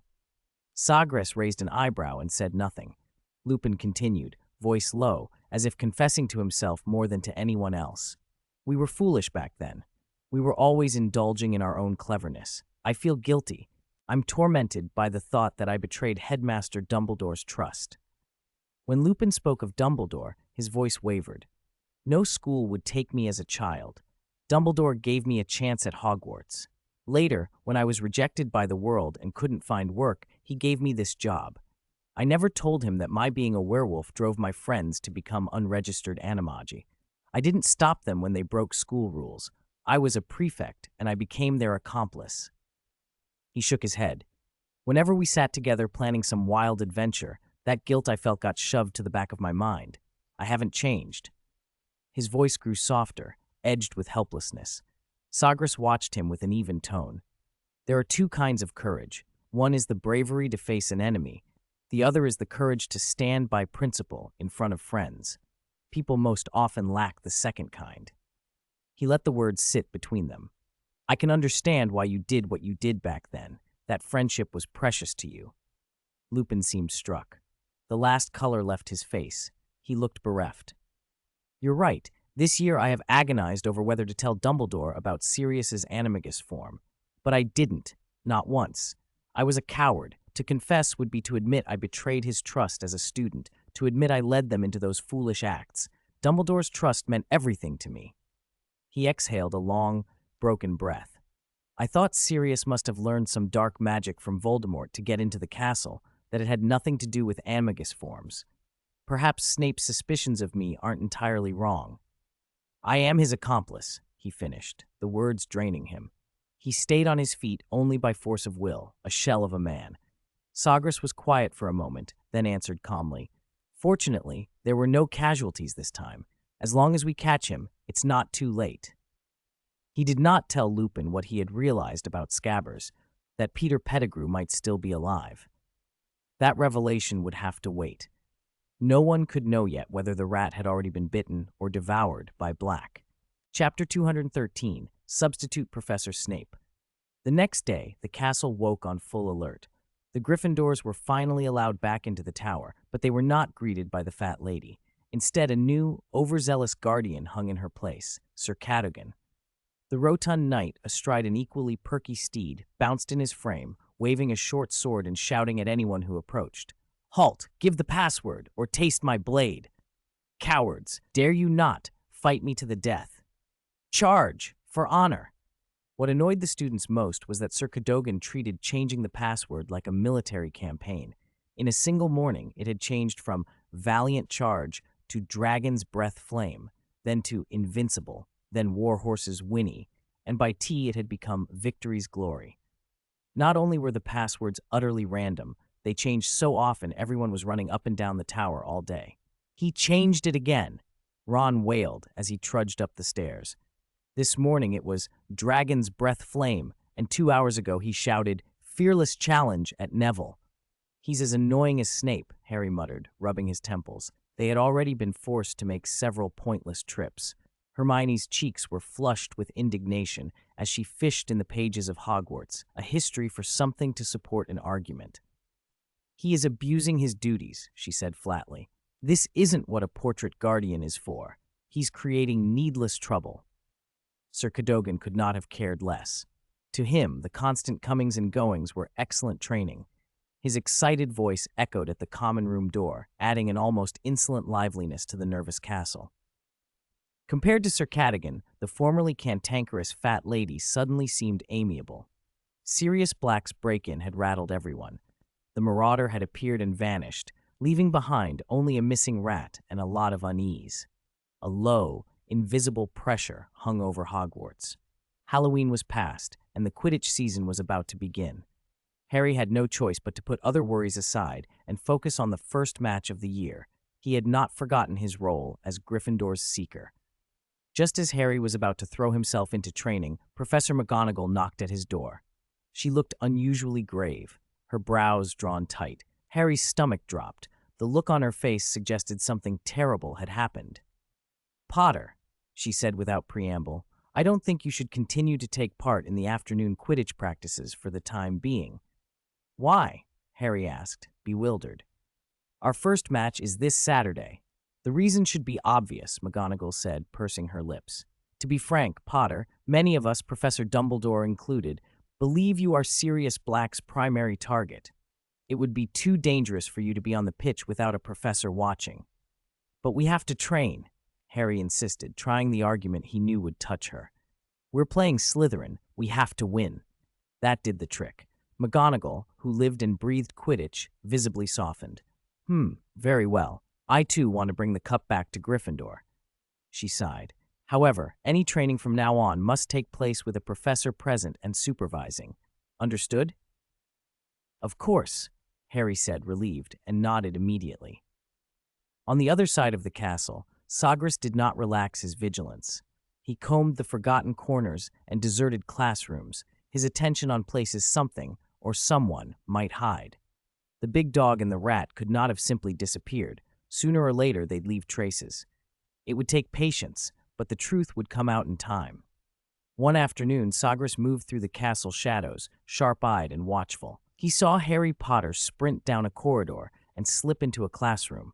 A raven perched on the classroom windowsill, cocking its head to watch what was happening inside. From his hiding place, Sagres saw an unexpected sight. Snape standing at the front of the Defense Against the Dark Arts classroom, addressing a late-arriving Harry in his usual slow, cold tone. This class started 10 minutes ago, Potter, Snape said stiffly. For this, Gryffindor will lose 10 points. Sit down. Harry didn't sit. Where's Professor Lupin? He asked, remembering that Lupin had felt ill earlier. Snape's mouth curved into a thin, unpleasant smile. He said he was very unwell today. He emphasized the words knowingly. I believe I already told you to sit, did I not? Harry kept his ground. What happened to him?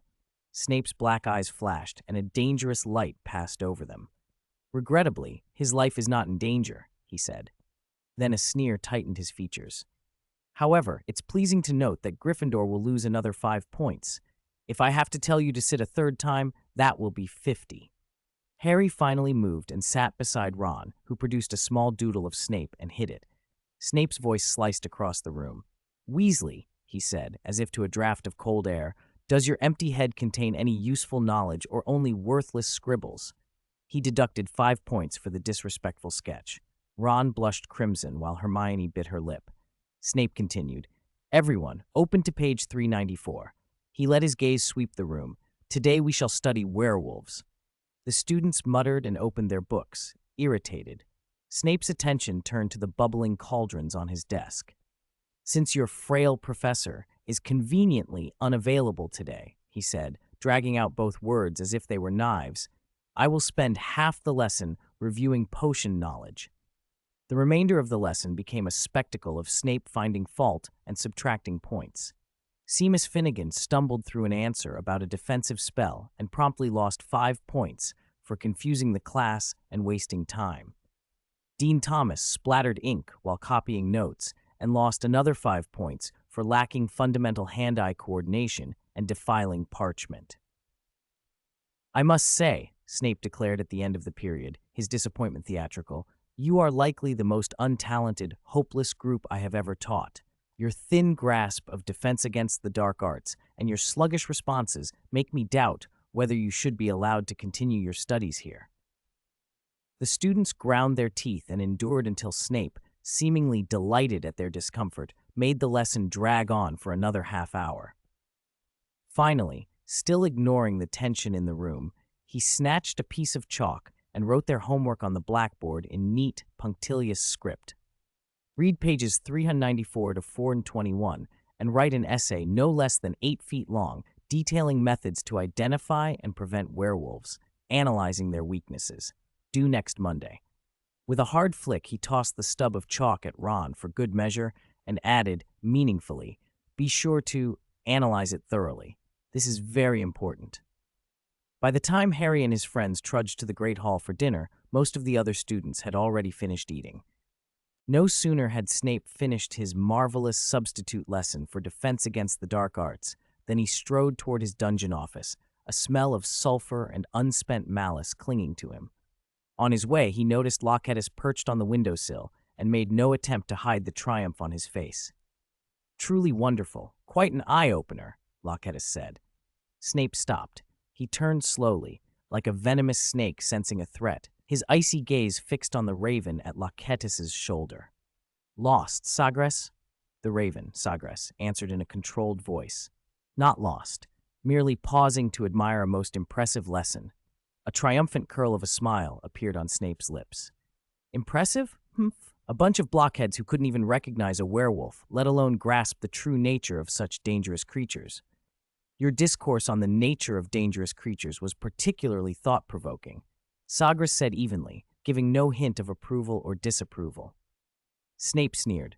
I am merely doing my duty as a professor, making sure these students, who lack judgment, understand the threats they might face, unlike some who choose to ignore wolves in sheep's clothing. The barb was aimed at Lupin, and in Snape's view, at Dumbledore for turning a blind eye. Your sense of duty is admirable, the raven replied dryly, but I find the art of deducting points more worthy of study. They deserve it. Am I supposed to applaud their stupidity? Snape snapped, his voice low and harsh. Or coax them into learning like you would coax trolls? Hogwarts is not a nursery. Of course not, Loquetus agreed with a self-satisfied nod. Snape leaned in, his dark eyes boring into the bird. Instead of letting your pet fly around the castle, perhaps you should attend to matters of greater importance. Black is still at large, and you're here criticizing my methods. With that, he spun on his heel, his black robes stirring a gust of wind, pushed the classroom door open with a loud bang, and stalked off down the corridor. Truly spectacular, quite an eye-opener, Locetus repeated, then spread his wings and flew away.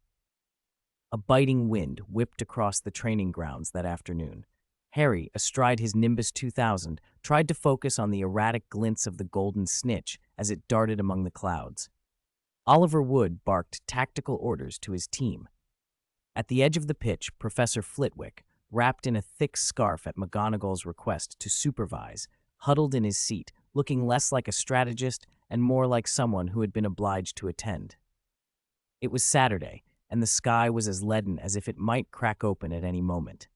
No sooner had the starting whistle blown than a long brewing downpour began. Rain the size of beans pelted the stand's canopy, roaring like surf. The pitch turned to mud in an instant. Gale-force wind and icy rain lashed the players' faces and blurred their vision, but it did nothing to dampen the intensity between Gryffindor and Slytherin. Their matches were always viciously contested. Bludgers shrieked through the rain. Fred and George, like two reckless lions, rammed them toward the Slytherins. Angelina and Katie strained to get the quaffle through the sheet of water, searching for any opening to score. Wood stood in goal, rain plastering his hair to his head. High above, Harry and Malfoy were like two falcons locked in a storm. Harry's Nimbus 2000 handled superbly, but Malfoy's Nimbus 2001 was no slouch. Each maneuver, each turn and dive, aimed at knocking the other off his broom. Both had only one objective, the golden snitch, which had not yet appeared. Harry's flying talent was exceptional, but the downpour presented a trickier problem: his glasses. The icy drops smattered his lenses until his vision blurred. No matter how he wiped them, they fogged again. A faint referee's whistle sliced through the rain. Wood called a timeout. The players landed, soaked to the bone, their robes splattered with mud. Fred and George panted beside him. "Harry, are you all right?" Wood demanded, rain mingling with the urgency in his voice. This was his final year at Hogwarts. The Quidditch Cup was his dream, and he could not afford mishaps. "I've got a problem," Harry said. "The rain, my glasses are useless." "What? No, Harry! You must see. Think of our opponent, Slytherin." Wood gripped Harry's shoulders, eyes frantic. "If worst comes to worst, go find Professor Greengrass and beg him to stop this rain."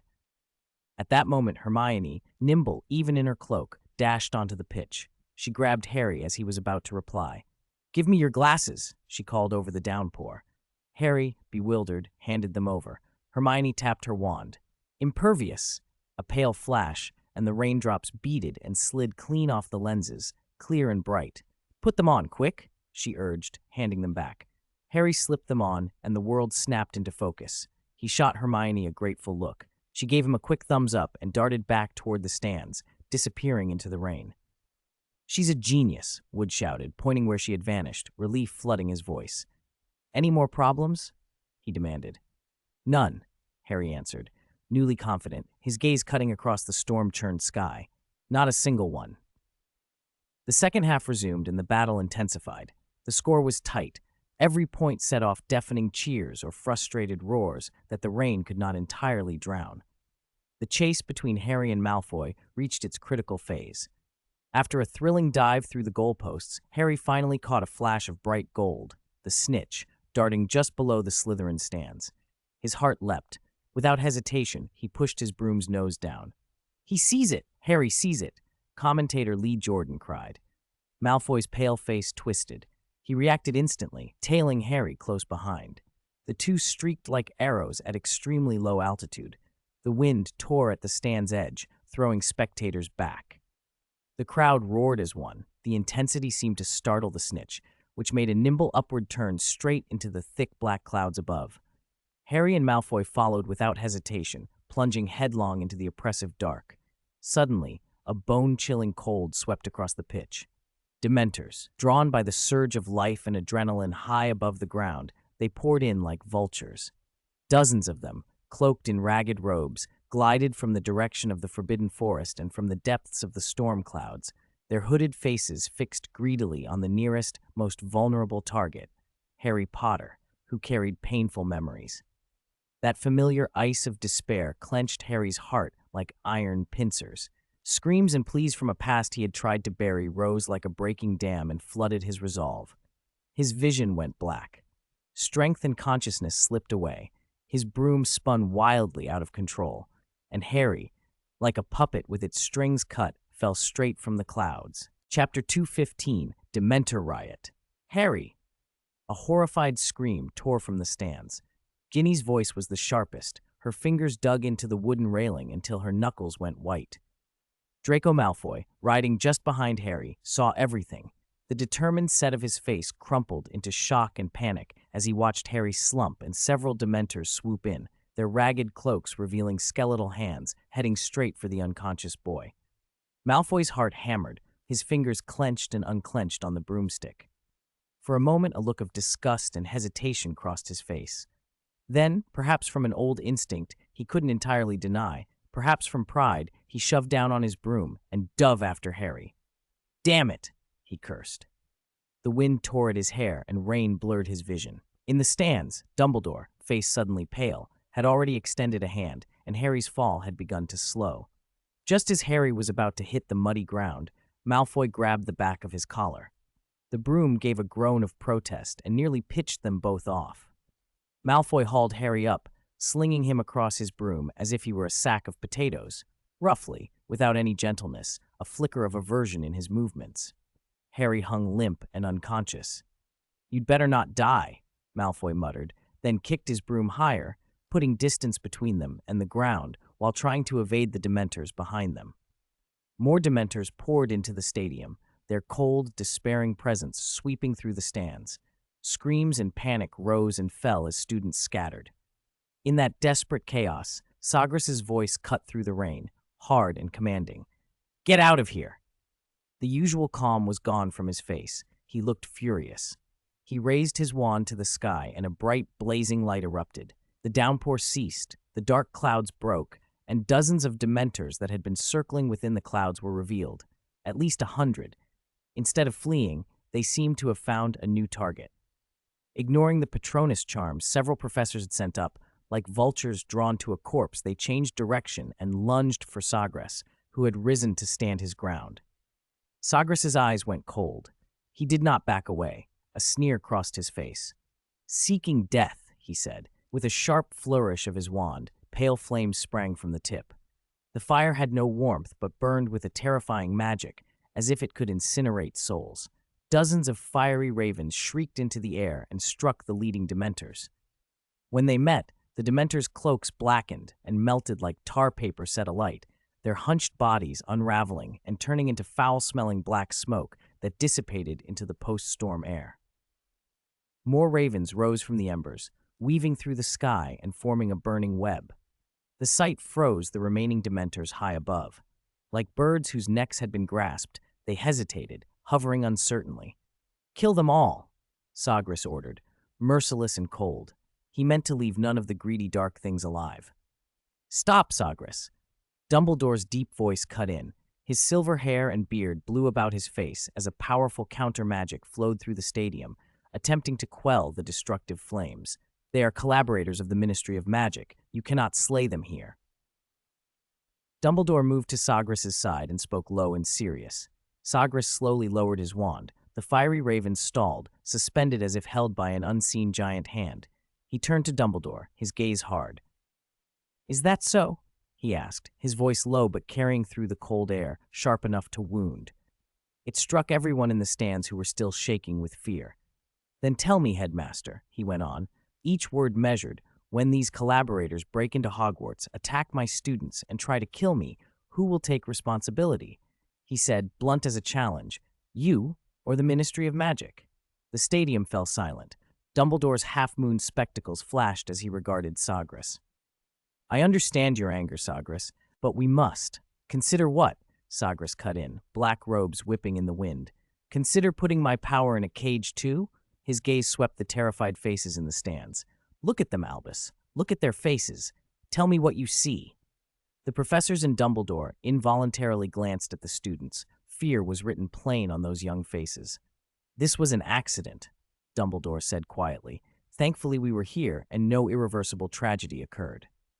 "This is exactly the point," Sagres said, disappointment and anger mingling in his voice.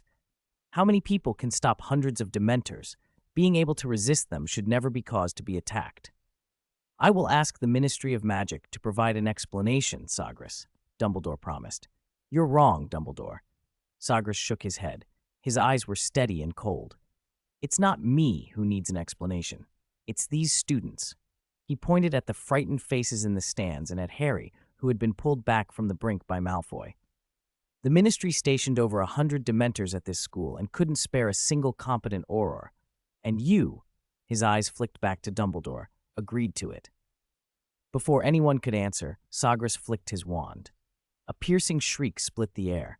All the fiery ravens surged and merged until, in an instant, they became a single monstrous raven, as huge as a dragon, streaking into the clouds. A scorching blast followed its passage. Dementors that were too slow to dodge were consumed by the flames and turned to ash before they could wail, leaving only bitter smoke. The last of the Dementors felt a terror that seemed to come from the very depths of themselves. Like ants scalded by boiling water, the black shapes scattered, fleeing in all directions, no longer daring to look back at the Hogwarts sky. Madame Pomfrey seized the moment, darted into the pitch, and took the unconscious Harry from Malfoy's trembling arms. Malfoy sank into the mud, his face ashen. For a moment, he looked up at the great fiery raven, a faint glimmer of hope in his eyes, until his gaze met the Slytherins in the stands. Some of them looked at him as if he had betrayed their house. Chapter 216, Footprints Under the Humping Willow. That afternoon, Harry still lay unconscious in the hospital wing's pristine white bed. The chaos on the Quidditch pitch had, for the moment, quieted. Hogwarts, fresh from the rain, smelled of earth and cut grass. Sagres and the diminutive Professor Flitwick walked the muddy path outside the castle toward the Humping Willow at the edge of the pitch, the direction where Harry's Nimbus 2000 had last been seen falling. Sagres, Flitwick said, trying to keep up with the taller wizard, about Dumbledore. I hope you don't hold a grudge against him. We all know his intention has always been to protect everyone here, he added earnestly. Sagres slowed his pace so the professor could match him and answered calmly, betraying little emotion. I understand, Professor, but that doesn't mean I agree. He shook his head. Hogwarts is, first and foremost, a school. Decisions about the safety of our students leave no room for compromise.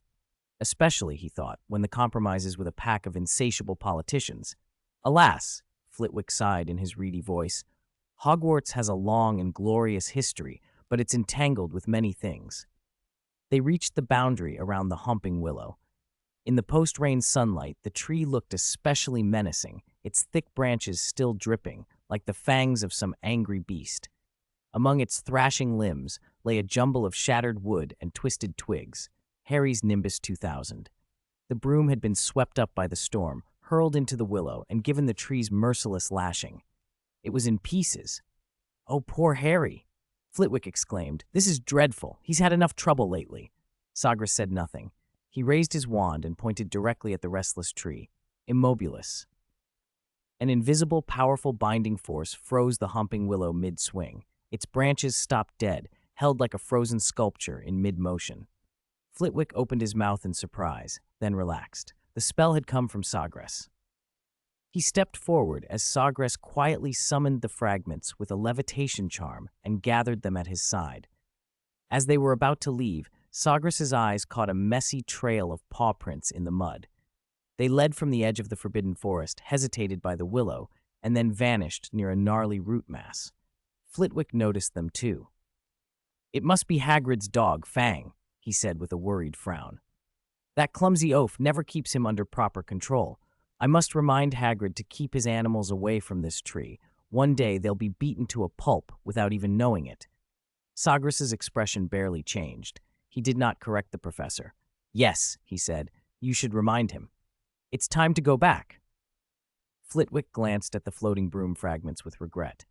Do you have class this afternoon? Charms for the 5th years? Flitwick answered, then sighed again, looking at the broken broom. It can't be repaired, I'm afraid, but I should still show it to Harry. He ought to know what happened. Give me the fragments, he added, reaching out. Sagres inclined his head. All right, but I want to stay a moment longer. He eased his levitation charm and let the pile of wreckage drift toward Flitwick. The little charms professor fussed over the fragments, cast a small levitation charm of his own for assistance, and gathered the pieces clumsily in his arms. Sagres watched him trudge back toward the castle. When Flitwick rounded the corner and disappeared, the calm mask on Sagres's face shifted, his gray eyes fixed on the place where the footprints had vanished. He raised his wand again, angling it at the muddy ground. Footprint reveal! Light flickered from the wand tip, and the ground seemed to glow with an invisible illumination. A pattern of prints lit up, not only the dog tracks Flitwick had seen, but many other overlapping impressions, cat and dog prints, but dominantly the large dog's paw marks repeated over and over, weaving together like luminous streams. They converged at a hidden crevice at the base of the willow, half covered by a burl and trailing vines. Sagres narrowed his eyes and moved to the crevice. With a few precise flicks of his wand, he cleared away the vines and slippery moss, revealing a small entrance. A faint smell of damp earth rose from within.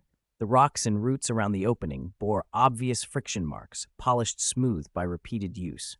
A cold glint flashed across his face. Finally found you. He cast a quick protective charm about himself, then squeezed into the narrow hollow. The passage sloped downward, the walls were chilled and damp, and the air smelled of earth and decay. A cold white light dispelled the immediate dark, revealing rough earthen walls and gnarled roots, like the inside of some giant creature. The passage seemed to go on endlessly. After a time, Sagres broke into a faint pool of light. He increased his pace, moved forward silently, and pushed open a rickety wooden door at the end. The slow creak of the hinges was loud in the hush beyond. Dust motes spun in beams of light that cut through broken window panes. Furniture, if it deserved the name, was knocked over and shrouded in dust and thick cobwebs. The walls were scored with chaotic claw marks, as if a mad beast had once torn at them in desperation. There was the faint smell of rot, but more than that, there was silence so old it felt almost physical. The Shrieking Shack. The name flitted through his mind, so the tunnel ended here. He moved through the room, eyes sweeping. The dust on the floor showed recent footprints, human prints and the paw prints of a large dog. In a corner lay dried, moldy scraps of food. The fireplace held the remains of a recent fire. Someone, Sirius Black, had been staying here not long ago. The shack stood empty now. If his quarry wasn't here, he must have gone into the forbidden forest. Sagres did not linger. He tapped his wand and set silent, triggered charms along the doorframe and at several key points in the room, an invisible alarm web. Then he used a discreet cleaning charm to erase every sign of his entry, footprints, scent, any telltale disturbance. Satisfied, he turned and retraced his steps back through the cold, damp hollow toward the humping willow, closing the secret passage behind him. Chapter 217, Nowhere to Run. Returning along the way he had come from the underground tunnel, Sagres found the humping willow still bound by his spell, frozen in its eager-to-strike posture. He released it. The branches gave a low, rubbing sound and sagged reluctantly back into their usual languid state. He didn't look at the tree again. Instead, he bent his head to the ground. The trail of paw prints, what Professor Flitwick had earlier taken for fangs, glowed faintly under the effect of footprint revealing. The prints led away from the castle and the Quidditch pitch, pointing straight into the depths of the forbidden forest. The glowing paw prints wandered over the damp, leaf-strewn floor, sometimes clear, sometimes smothered beneath layers of rot. Sagres followed them without hurry. The strides shortened as they went deeper. Whoever had left them had grown cautious, pausing to listen, leaving shallower impressions. The light thinned beneath the towering ancient trunks. Bird calls and the distant rustle of unseen creatures did not bring life, only a hollow loneliness. At last, the faint trail vanished at the base of a massive beech. Its gnarled roots hid a low hollow, the opening veiled by draping vines. Fresh, muddy claw marks disappeared into the darkness. Sagres stood before the hollow, raised his wand slowly. Lumos. A cold white light spilled from the tip, and the hollow's interior came into view. A large black dog lay curled in the corner, fur wet and matted, a low whine trembling from its throat. Its eyes reflected amber in the wand light, wary, exhausted. Sagres didn't move. Sirius Black, he said, voice low and steady. The dog's pupils pinched. It tensed, ready to bolt or spring. Sagres watched it without flinching. "Come out, or I'll see you out." His voice carried in the grave hush of the forest. For a heartbeat, nothing happened then. Aided by a stifled whimper, the dog eased out of the shadows. It did not flee or attack, only stood in the hollow, growling softly and assessing Sagres as if measuring strength and intent. Sagres' wand remained steady. "Drop the act," he said. "Transform back." "Woof!" The dog lowered its frame and snorted. In an instant, its shape blurred into a shadow, and it darted from Sagres' side, attempting to melt into the tangled forest. Sagres gave it no chance. "Homorphous!" A surge of magic swept through the glade. The nimble animal crumpled, its body contorting and swelling in midair. With a single wrenching motion, it became a tall, thin, disheveled man, and collapsed into the mud and rotten leaves. Sirius, hauled from his animagus form, fell against the hollow's rim, coughing. Constant flight, rough living, and the sudden counterspell had drained him to the bone. He couldn't run anymore. He had stopped trying. He braced his trembling arms on the tree roots, hair hanging in limp black strands, a pale, hollowed face beneath them. His eyes burned like a feverish thing, pain and hatred and despair so raw they looked almost mad. He fixed Sagres with a hoarse look. "Kill me, or throw me to the Dementors." He forced a bleak, lopsided smile, voice ragged with panic and pleading. "But before you do, listen. You must listen to me." Sagres looked down, expression unreadable. "I'm listening." Those words broke something open. Sirius sagged against the roots, a twitch of frenzy in his bloodshot eyes. "I didn't betray James and Lily," he whispered it into the trees. "It was Peter Pettigrew. The secret keeper was changed to him. He's alive. He's the traitor. He's an animagus." Sagres said nothing, only watched. "Continue," he prompted. Sirius panted. With shaking hands, he drew a crumpled clipping from his coat, the Daily Prophet, a holiday photo of the Weasleys in Egypt. On Ron's shoulder, a harmless-looking fat rat perched. Sirius jabbed a finger at it. Look at its front paw." His voice broke. "It's missing a toe. That's what he left behind when I chased him." He used an explosion charm to blow the street up and fake his death. His fingers trembled so hard the paper threatened to tear. Sagres' gaze flicked over the ragged face but remained controlled. "You didn't catch Peter?" he asked quietly. "What of the blood and fur on Ron Weasley's bed?" "That was him. He did it again," Sirius hissed. Rage and wounded pride colored his words. "Like 12 years ago. He faked his death to get away. He tricked everyone." Sagres nodded. It fit the pattern he had suspected. But he also saw the problem. Your recklessness made him cautious. How do you plan to catch such a clever rat now? Sirius opened his mouth and could not answer for a moment. It was a genuine dilemma. How do you trap something that could be a tiny, unnoticed creature anywhere? Before he could reply, a dry crackle of twigs and distant shouts cut through the forest, growing closer. Rustle, crunch. The professors were coming. They'd received Locatus's message and were racing this way. Sirius turned as pale as a trapped animal and tried to push himself up. Sagres shook his head. "Don't move," he said calmly. "If the truth is to be found out, I'll give you a chance." "What chance?" Sirius croaked. Can I kill that bastard myself?" "It's possible," Sagres answered succinctly, "but we have to catch him first." "They'll probably kill me," Sirius said, voice dropping, looking toward the tree line, "or send me to the Dementors." Sagres met his eyes and said, with the same flat calm, "No one will lay a hand on you without my permission." Sirius let that sink in. In those hollowed sockets, a tiny, fragile spark of hope rekindled. "Your name?" he rasped. Sagres tilted his head. Gray eyes flicked over Sirius for a moment before he replied, casual as ever, "Sagres. Thank you, Sagres." The words were almost a prayer, gratitude threaded with a humiliated vulnerability. "Thank you for believing me." Sagres let out a low, ambiguous chuckle and looked toward the noise of arrival. "I believe in myself," he said. At that instant, the web of legilimency threads that had been at work withdrew unnoticed. Figures burst to the edge of the clearing. Dumbledore first, a line of professors behind him. Snape's wand flashed. The tip sent a blinding bolt of red. "Stupefy!" The spell shot forward, full of hatred and frenzied intent, aimed straight for Sirius. Sagres raised his wand and intercepted it from a distance. The red light died before it reached them. He turned, placing himself between the arriving group and the hollow. His tall figure loomed like a dam in the tide. "Let him finish." His voice cut through the strained air, calm and authoritative, and for a moment the forest stilled to listen. Chapter 218, Luring the Snake Out of Its Hole. Dumbledore's deep blue eyes rested on Sagres and then drifted past him to the gaunt figure of Sirius. He raised a hand, signaling everyone to calm down. Professor Snape, however, snorted in contempt, wand already raised as if ready to strike.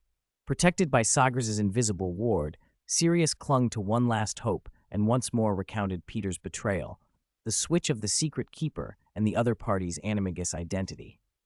Utterly absurd.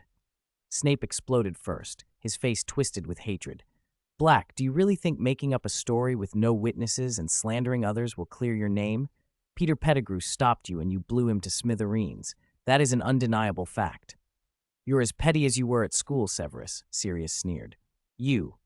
Snape's fury reached a peak. He lifted his wand higher, voice cold and merciless. "Give me one reason, and I swear I won't hold back." His lip curled, revealing pale teeth. "Or I could hand you over to the Dementors waiting outside and let them give you their kiss, let you rot and become a true living corpse." "Severus," Dumbledore finally said. Snape whirled on him, chest heaving. "Dumbledore, you can't possibly believe this traitor's ramblings, can you? He's stalling for time, weaving lies, looking for an escape." Sagres watched Snape's outburst with cool eyes. When the shouting died down, he spoke, calm and deliberate. "Anger and hatred cannot hide the truth, Professor Snape. Since Black insists he is innocent and you are so sure he is guilty, why not settle this in the most direct way?" His gaze swept over Dumbledore and the other professors. "Veritaserum will make even the most cunning criminals speak plainly. If he lies, the lie will be exposed, and if what he says is true—" He let the sentence hang, looking from Sirius to Snape. "Then the true traitor is still at large." Silence fell. Veritaserum was the simplest way to break the deadlock. Dumbledore considered for a moment and then nodded. "This is the clearest course, Severus." Snape's face twitched with unwillingness and venom, but under Dumbledore's calm gaze, he reluctantly lowered his wand and produced a small brown vial from his robes. Sirius eyed the bottle. Even weakened, he managed a provocative smile. "You won't slip me something else, Severus?" Snape sneered, disgust plain on his face. "You're as arrogant as ever, Black. I could make your life worse than death 100 different ways without resorting to poison." He uncorked the vial with clinical precision. Powerful Veritaserum, 3 drops and even you-know-who would spill his most guarded secrets. "Have you thought about what you're going to say?" "If that's so, I hope this stuff makes me tell the truth you want to hear," Sirius said, staring at the liquid, his voice low. "Unless you're afraid to hear it? Heh, open your mouth." Under the scrutiny of a ring of wands, 3 drops of Veritaserum were slipped into Sirius's mouth. The interrogation that followed was merciless. The potion stripped away his defenses, his eyes went hollow, and his voice flattened as though he were a puppet reciting a script. He recounted, without holding anything back, the chain of events that had led to his downfall. The desperate decision to change the secret keeper, Peter's flattery and betrayal, the frantic rush to Godric's Hollow, the devastation at seeing James and Lily's bodies, the hunt for Pettigrew, the provocation and false accusation he endured while tracking Peter, the explosion, and the overwhelming remorse that drove him to surrender and be imprisoned. Every painful memory was hauled into the light by the potion. His grief, despair, and loyalty to James and Lily were all laid bare. When Sirius, in that flat voice, described Peter Pettigrew transforming into a rat and posing as Ron's pet, Lupin staggered forward, face ashen. "Why didn't you tell us then?" he demanded, fury breaking through his composure. "At Azkaban, before the trial. After you escaped. If you'd given me any hint, that rat might never have escaped again." His voice choked off. As one of the marauders and an old friend, this belated revelation pierced him. Sirius's eyes, still affected by the potion, showed a flicker of complicated emotion, pain mixed with self-mockery, but he said nothing. 12 years of imprisonment and shame had crushed hopes of help. Who would believe a notorious prisoner? Snape's face drained from livid to ashen and then to a deathly gray. He stared at Sirius for a long moment, then abruptly turned and strode away into the trees. Dumbledore closed his eyes, drew a deep breath, and when he opened them again, sorrow filled their depths. "It seems we have made a terrible mistake." "Perhaps more than one," Sagres added. He stepped up to Sirius as the effects of the potion faded and the man regained his strength. Sirius's body was tired, but his eyes burned with renewed fury. "Now your biggest task," Sagres said, "is to root out that rat hiding in the shadows." Lupin's voice had lost its usual gentleness. "He's been spooked. He'll have fled and kept low. I suspect he's already slipped into the Muggle world." "That makes sense," McGonagall said, worry creasing her brow. "If he's escaped, he won't risk showing himself." Sagres gave a small, confident smile. "I have a slightly different theory. Just as he chose to hide at the Weasleys once before, living in a wizarding household, especially one where the head works at the ministry, gives him steady shelter and steady access to information. If he only wanted to vanish, the Muggle world would have been his best choice. But he needs more than concealment. He needs to feel the pulse of the magical world. He needs to know immediately if there's any sign his master is returning. He'll come out when he feels safe." Sagres continued, turning his gaze to Sirius. "We need to give him that sense of security." "A sense of security?" Sirius repeated. "Exactly," Sagres said. "The plan is simple." He outlined it to the gathered professors. "Step 1. Have Black break into Hogwarts again, in front of as many witnesses as possible. Create chaos and panic so everyone sees his madness and danger firsthand. Step 2. Have Black accept death in plain sight. Stage a fierce battle with an outcome that appears irreversible. Finally, publish an official notice in the Daily Prophet. Sirius Black executed on the spot for resisting arrest. We need the magical community and that rat hiding in some dark corner to be absolutely certain that Black is dead. Gone. No longer a threat." Sirius looked up, the fire of vengeance flaring in his eyes as he grasped Sagres' intent. "When he believes he's completely safe," Sagres said, "when he thinks the last person who knows his true identity is gone, he will let his guard down. He'll probably slip back to Ron Weasley's side and take up that harmless pet role again. He's been there for over 10 years. Stable shelter, steady information, and no extra attention." Lupin nodded slowly, the plan clicking into place. Sagres fixed Sirius with a steady look. "So Black, are you willing to play the part of captured madman and die? To finish him yourself?" Sirius forced himself upright and twisted his mouth into a ferocious smile.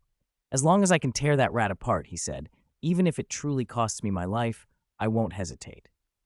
Chapter 219. A Rat in the Gutter. A few evenings later, students were eating dinner under the bright chandeliers of the Great Hall. Suddenly, a deafening crash came from the direction of the castle gates. The heavy oak doors exploded into splinters, wood shards flying everywhere, and a gaunt figure in ragged prison clothes stumbled through the opening like a ghost risen from hell. Sirius Black. He brandished his wand wildly and let out a hysterical roar. "Come out! I know you're here!" Screams swept the hall. Students panicked, some dove under tables, others pushed each other back, and a few drew their wands. The professors reacted instantly. Professor McGonagall and Professor Flitwick drew their wands almost at once, barking orders to keep the students back and restore order. "Black, stop it," McGonagall said, her voice trembling with anger and tension. Black didn't seem to hear. He fired Crimson Stupefy spells into the hall. Blasts struck the walls and long tables, sending sparks and scattering debris. The scene became a chaos of shrieks and flying objects. As he cast, Black howled, an animal, hateful and despairing, and the sound was so raw that even Professor Lupin, who was in on the plan, felt a pang in his chest. From the top of the main staircase, Professor Greengrass appeared, steady and composed. He raised his wand until it pointed straight at the rampaging man. "Sirius Black, surrender." Greengrass's voice cut like cold water through the screaming and spellfire. Black spun and fixed him with a twisted grin that mixed madness with provocation. "You, alone?" he snarled. Without hesitation, Black sent a blasting curse roaring at Greengrass. Students screamed anew. McGonagall's eyes widened. Greengrass moved with the practiced ease of someone who had faced danger before. He dodged, and the curse clipped his robe and slammed into a stone pillar. The pillar exploded with a thunderous crash, shrapnel raining down. Greengrass's wand flared with dazzling light. With a crisp, cold incantation, an irresistible force struck Black in the chest, as if an invisible giant had struck him. Black sailed backward, spitting a spray of dark blood that arced through the air. He hit the distant stone wall with a heavy thud and then slid to the floor like a discarded rag. Blood spread beneath him across the cold flagstones. His gray eyes, moments ago blazing with fury, stared blankly up at the soaring ceiling, empty of life. A deathly silence fell over the great hall. The shouting and panic ceased. Students craned to see the notorious murderer lying motionless in a pool of blood. Greengrass lowered his wand as if he had crushed an insect, stepped forward, crouched, and placed 2 fingers on Black's neck. He stood and announced in a chillingly calm voice, "Sirius is dead." McGonagall's face went pale, her lips pressed tight as she hid the turmoil in her heart. A moment later, Dumbledore arrived, followed by Cornelius Fudge, the Minister for Magic, escorted by several aurors. They moved quickly to the fallen man. The minister, recovering from his initial shock, let relief and a faint, smug satisfaction show on his face. "Excellent work, Professor Greengrass. Absolutely excellent," Fudge exclaimed as he hurried forward, his voice high with excitement. "You have rid the wizarding world of a major threat, killed on the spot, clean and decisive. The Dementors will be delighted. Ha!" He reached out as if to clap Greengrass on the shoulder, but a single look from the professor made him change to gesturing toward Black's body. Under the minister's supervision, aurors levitated the corpse with careful charms, covered it with a black shroud, and carried it out through the shattered main doors, while the whole school watched. They were taking their trophy back to the ministry for final confirmation and archiving. By morning, the news had spread faster than anyone could have imagined. The front page of the Daily Prophet screamed in huge type, "Breaking news. Demon vanquished. Fugitive Sirius Black breaks into Hogwarts, killed on the spot by Professor. Minister Fudge personally confirms his death. Wizarding World returns to peace." The article painted Black as having gone on a murderous rampage through the castle, the professors as brave defenders, and Greengrass's final spell as a stunning act of destruction. Fudge gave an impassioned speech praising Greengrass and calling the incident a major victory for the ministry in maintaining order. The paper even ran a blurry photograph. Greengrass standing in the entrance hall, the shrouded stretcher being carried away behind him.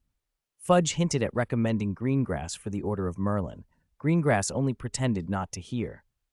Then Fudge declared that all Dementors would be withdrawn immediately, a remark that drew a brief, given glance from Greengrass. Deep in the dark, damp tunnels of Hogwarts's pipe system, a rat with a missing toe trembled behind a cold water pipe. A few days earlier, when the students had been in Hogsmeade, Peter Pettigrew had staged his own death, a smear of blood, a pulled tuft of fur, and the illusion of a brutal murder. He had even planned to pin it on Hermione Granger's cat. Then, miraculously for him, Sirius Black had actually broken into Gryffindor Tower that night. Pettigrew, Scabbers in his animagus form, had been ecstatic and fled his warm dormitory. Like a true rat, he'd hidden in the castle's piping, sometimes slipping out to hide in damp piles of leaves at the edge of the forbidden forest. Those days had been terror. Black's violent intrusion, the subsequent magical disturbances, and the biting chill from the Dementors had almost killed him with fear. He lived in constant dread, only daring to creep out at night to scavenge scraps. Every nerve was taut, his ears forever pricked, always listening for a step, a sound, a wand. He feared Black's madness, and even more, the powerful Greengrass. Then one day, a discarded copy of the Daily Prophet, used as bedding by a house elf, was blown into the mouth of an abandoned pipe. Scabbers, hungry and starved for news, sniffed at it and followed the scent until he could peek at the headline through a crack. The enormous type on the front page hit him like lightning. "Sirius Black is dead." If a rat's heart could have leapt, his would have nearly burst. He read greedily, word by word, especially the parts where Fudge personally confirmed the death and the body had been taken by the ministry. Joy flooded him like a drowning man clutching driftwood. The months of taut nerves finally relaxed, the heavy sense of dread dissolved. "Dead, he's really dead, killed. The ministry took his body." "Killed," he muttered in a small, triumphant voice. In the dark pipe, his tiny eyes glittered. He spread his whiskers into what looked almost like a cruel smile and whispered, The biggest threat is gone. No one will ever know my secret again. No one can identify me. He spun excitedly a few times, his little body trembling with exhilaration. Scabbers looked over the castle again with eyes that no longer showed fear, but shone with greed and calculation. Greengrass, how grateful I am to him, he thought, the sarcasm plain in his little mind. The Dementors have gone. Hogsmeade weekend is coming. That foolish boy from the Weasley family will surely go to Honeydukes. A lost but lucky found pet won't attract much attention. His tiny head ran through possibilities. Back to Ron's side. Continue being Scabbers, living comfortably in a warm dormitory. What a perfect cover. He could listen in on everything, wait for his master to return, and enjoy a steady food supply. The joy of guaranteed safety, the thought of regular meals, and the intelligence he could gather completely drowned whatever caution he had left. He imagined double helpings of bacon and falling asleep to Ron's snores. After days of living rough and hiding, that kind of life felt like paradise. He cast one last look at the newspaper that had brought him such good news, then turned without hesitation. Light, almost smug steps carried him into the pipe that led back toward Gryffindor Tower. He would find a comfortable hiding place nearby and wait for the right moment to slip in. Time to go home, he thought, his broken-toed paw barely making a sound on the cold stone as he disappeared into darkness. Minister Fudge's moment of triumph had hardly settled when a thunderclap of news ripped through the Department of Magical Law Enforcement. The body of Sirius Black, kept under close guard in a special morgue awaiting final disposal, had vanished without a trace. The Auror on duty swore no one had entered or exited. The wards had not been broken, yet the shrouded body on the table had simply evaporated, leaving only a cold stone slab. Fudge was enjoying afternoon tea when the report came in. The porcelain cup crashed to the floor and the hot liquid splashed over his trousers. What? Missing? His rosy face went ashen, sweat beaded at his temples. He ripped off his hat and clutched the brim of his bowler in a panic. Terrifying thoughts raced through him. Black wasn't dead? Someone had stolen a body? Was there a traitor inside the ministry? Any of those possibilities would turn his proclaimed great victory and the peace he'd been promising into a public humiliation, and his political position could be ruined. A cold ruthlessness flared in his hazel eyes. He slammed his metal prosthetic hand down on the desk and barked commands to the Auror in charge. Seal the news, immediately. Keep this matter completely under wraps. Not a word to the public, especially Dumbledore and that Greengrass. He paced like a caged animal, then lowered his voice into an unmistakable command. The official line is, Black's body was entirely incinerated by the ministry, reduced to ashes. Not a speck remains. This is top secret. He wiped sweat from his forehead and, regaining some composure, continued. All personnel who know, Scrimger, you too, sign confidentiality agreements and go to the memory erasing room. Wipe this from your minds. A sly gleam returned to Fudge's eyes. Also, informed Barnabas, tomorrow's front page must plaster the arrest of that charlatan Gilderoy Lockhart. Make it vivid, how he cried and begged, how he soiled his robes. Headline, former hero's aura shattered, mask of deceit torn off. And mention the new dean at St. Mungo's. St. Mungo's welcomes innovation. Senior healer becomes dean. Flood the papers with that kind of feel-good news to distract everyone. Rufus Scrimger, head of the Auror office, listened with a dark expression. Without comment, he turned and left.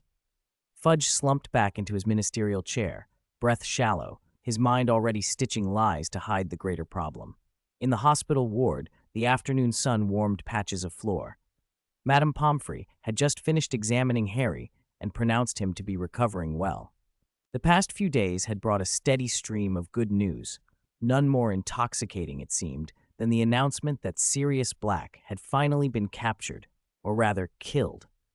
The man who had betrayed Harry's parents and left him an orphan was dead, struck down by Professor Greengrass himself. Harry felt a strange, small regret that he hadn't witnessed it. He had never truly seen the enemy who had hung over him in newspaper posters and in the frantic faces he'd seen while hunting for answers. His image of Black came mostly from the wanted posters and the photograph of a covered, cold body in the Daily Prophet. Even the picture Hagrid had shown him of his parents included a different-looking Sirius. Not being able to see that face resolved, in person or in death, left a lingering sense of loss. Days had passed since the reports of Black's death. The first surge of vengeful exhilaration had ebbed, replaced by a more immediate wish to leave his hospital bed and return to life at the castle. He had no idea that the body in the newspaper image had already disappeared from the morgue, nor that Minister Fudge was frantically trying to hide the fact. The ward door burst open, and Ron came barreling in, practically vibrating with excitement, waving a fresh copy of the Daily Prophet. Harry, look! More big news," he cried, thrusting the paper into Harry's hands. The headline leapt up at him. Former hero captured, mask of deceit finally torn off. Harry stared for a moment. Lockhart, he said slowly. Yep, Ron crowed, face alight with schadenfreude. All those adventure stories, he stole them. Total fraud. How did the ministry find out? Harry asked. A healer at St. Mungo's spotted it. That's in the paper, Ron said, pointing. She's the one who treated Neville's parents before, and they're making her dean. Ah, Harry thought of Lockhart's flashy words, his empty lessons. Then he remembered Hermione. Where's Hermione? Classes, I expect, Ron shrugged. She never stopped, said she'd come after class. Harry asked about the Dementors. Have they all left? They've gone ages ago, Ron said, grin widening. The air's so much better. Harry's mind drifted to his Nimbus 2000, and for a moment his mood dimmed. Then he hesitated and asked, Malfoy, he...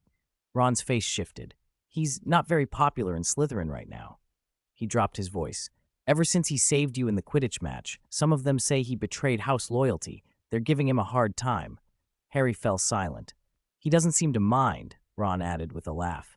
He even challenged a few people who were mocking him. He's a bit different lately, isn't he? Yeah, Harry said, smiling. I'll have to work harder, or his dueling points might beat mine. Oh, by the way, Ron said, beaming as he pulled something from his pocket. I passed the advanced dueling exam. He showed Harry a new badge, its silver filigree catching the sunlight.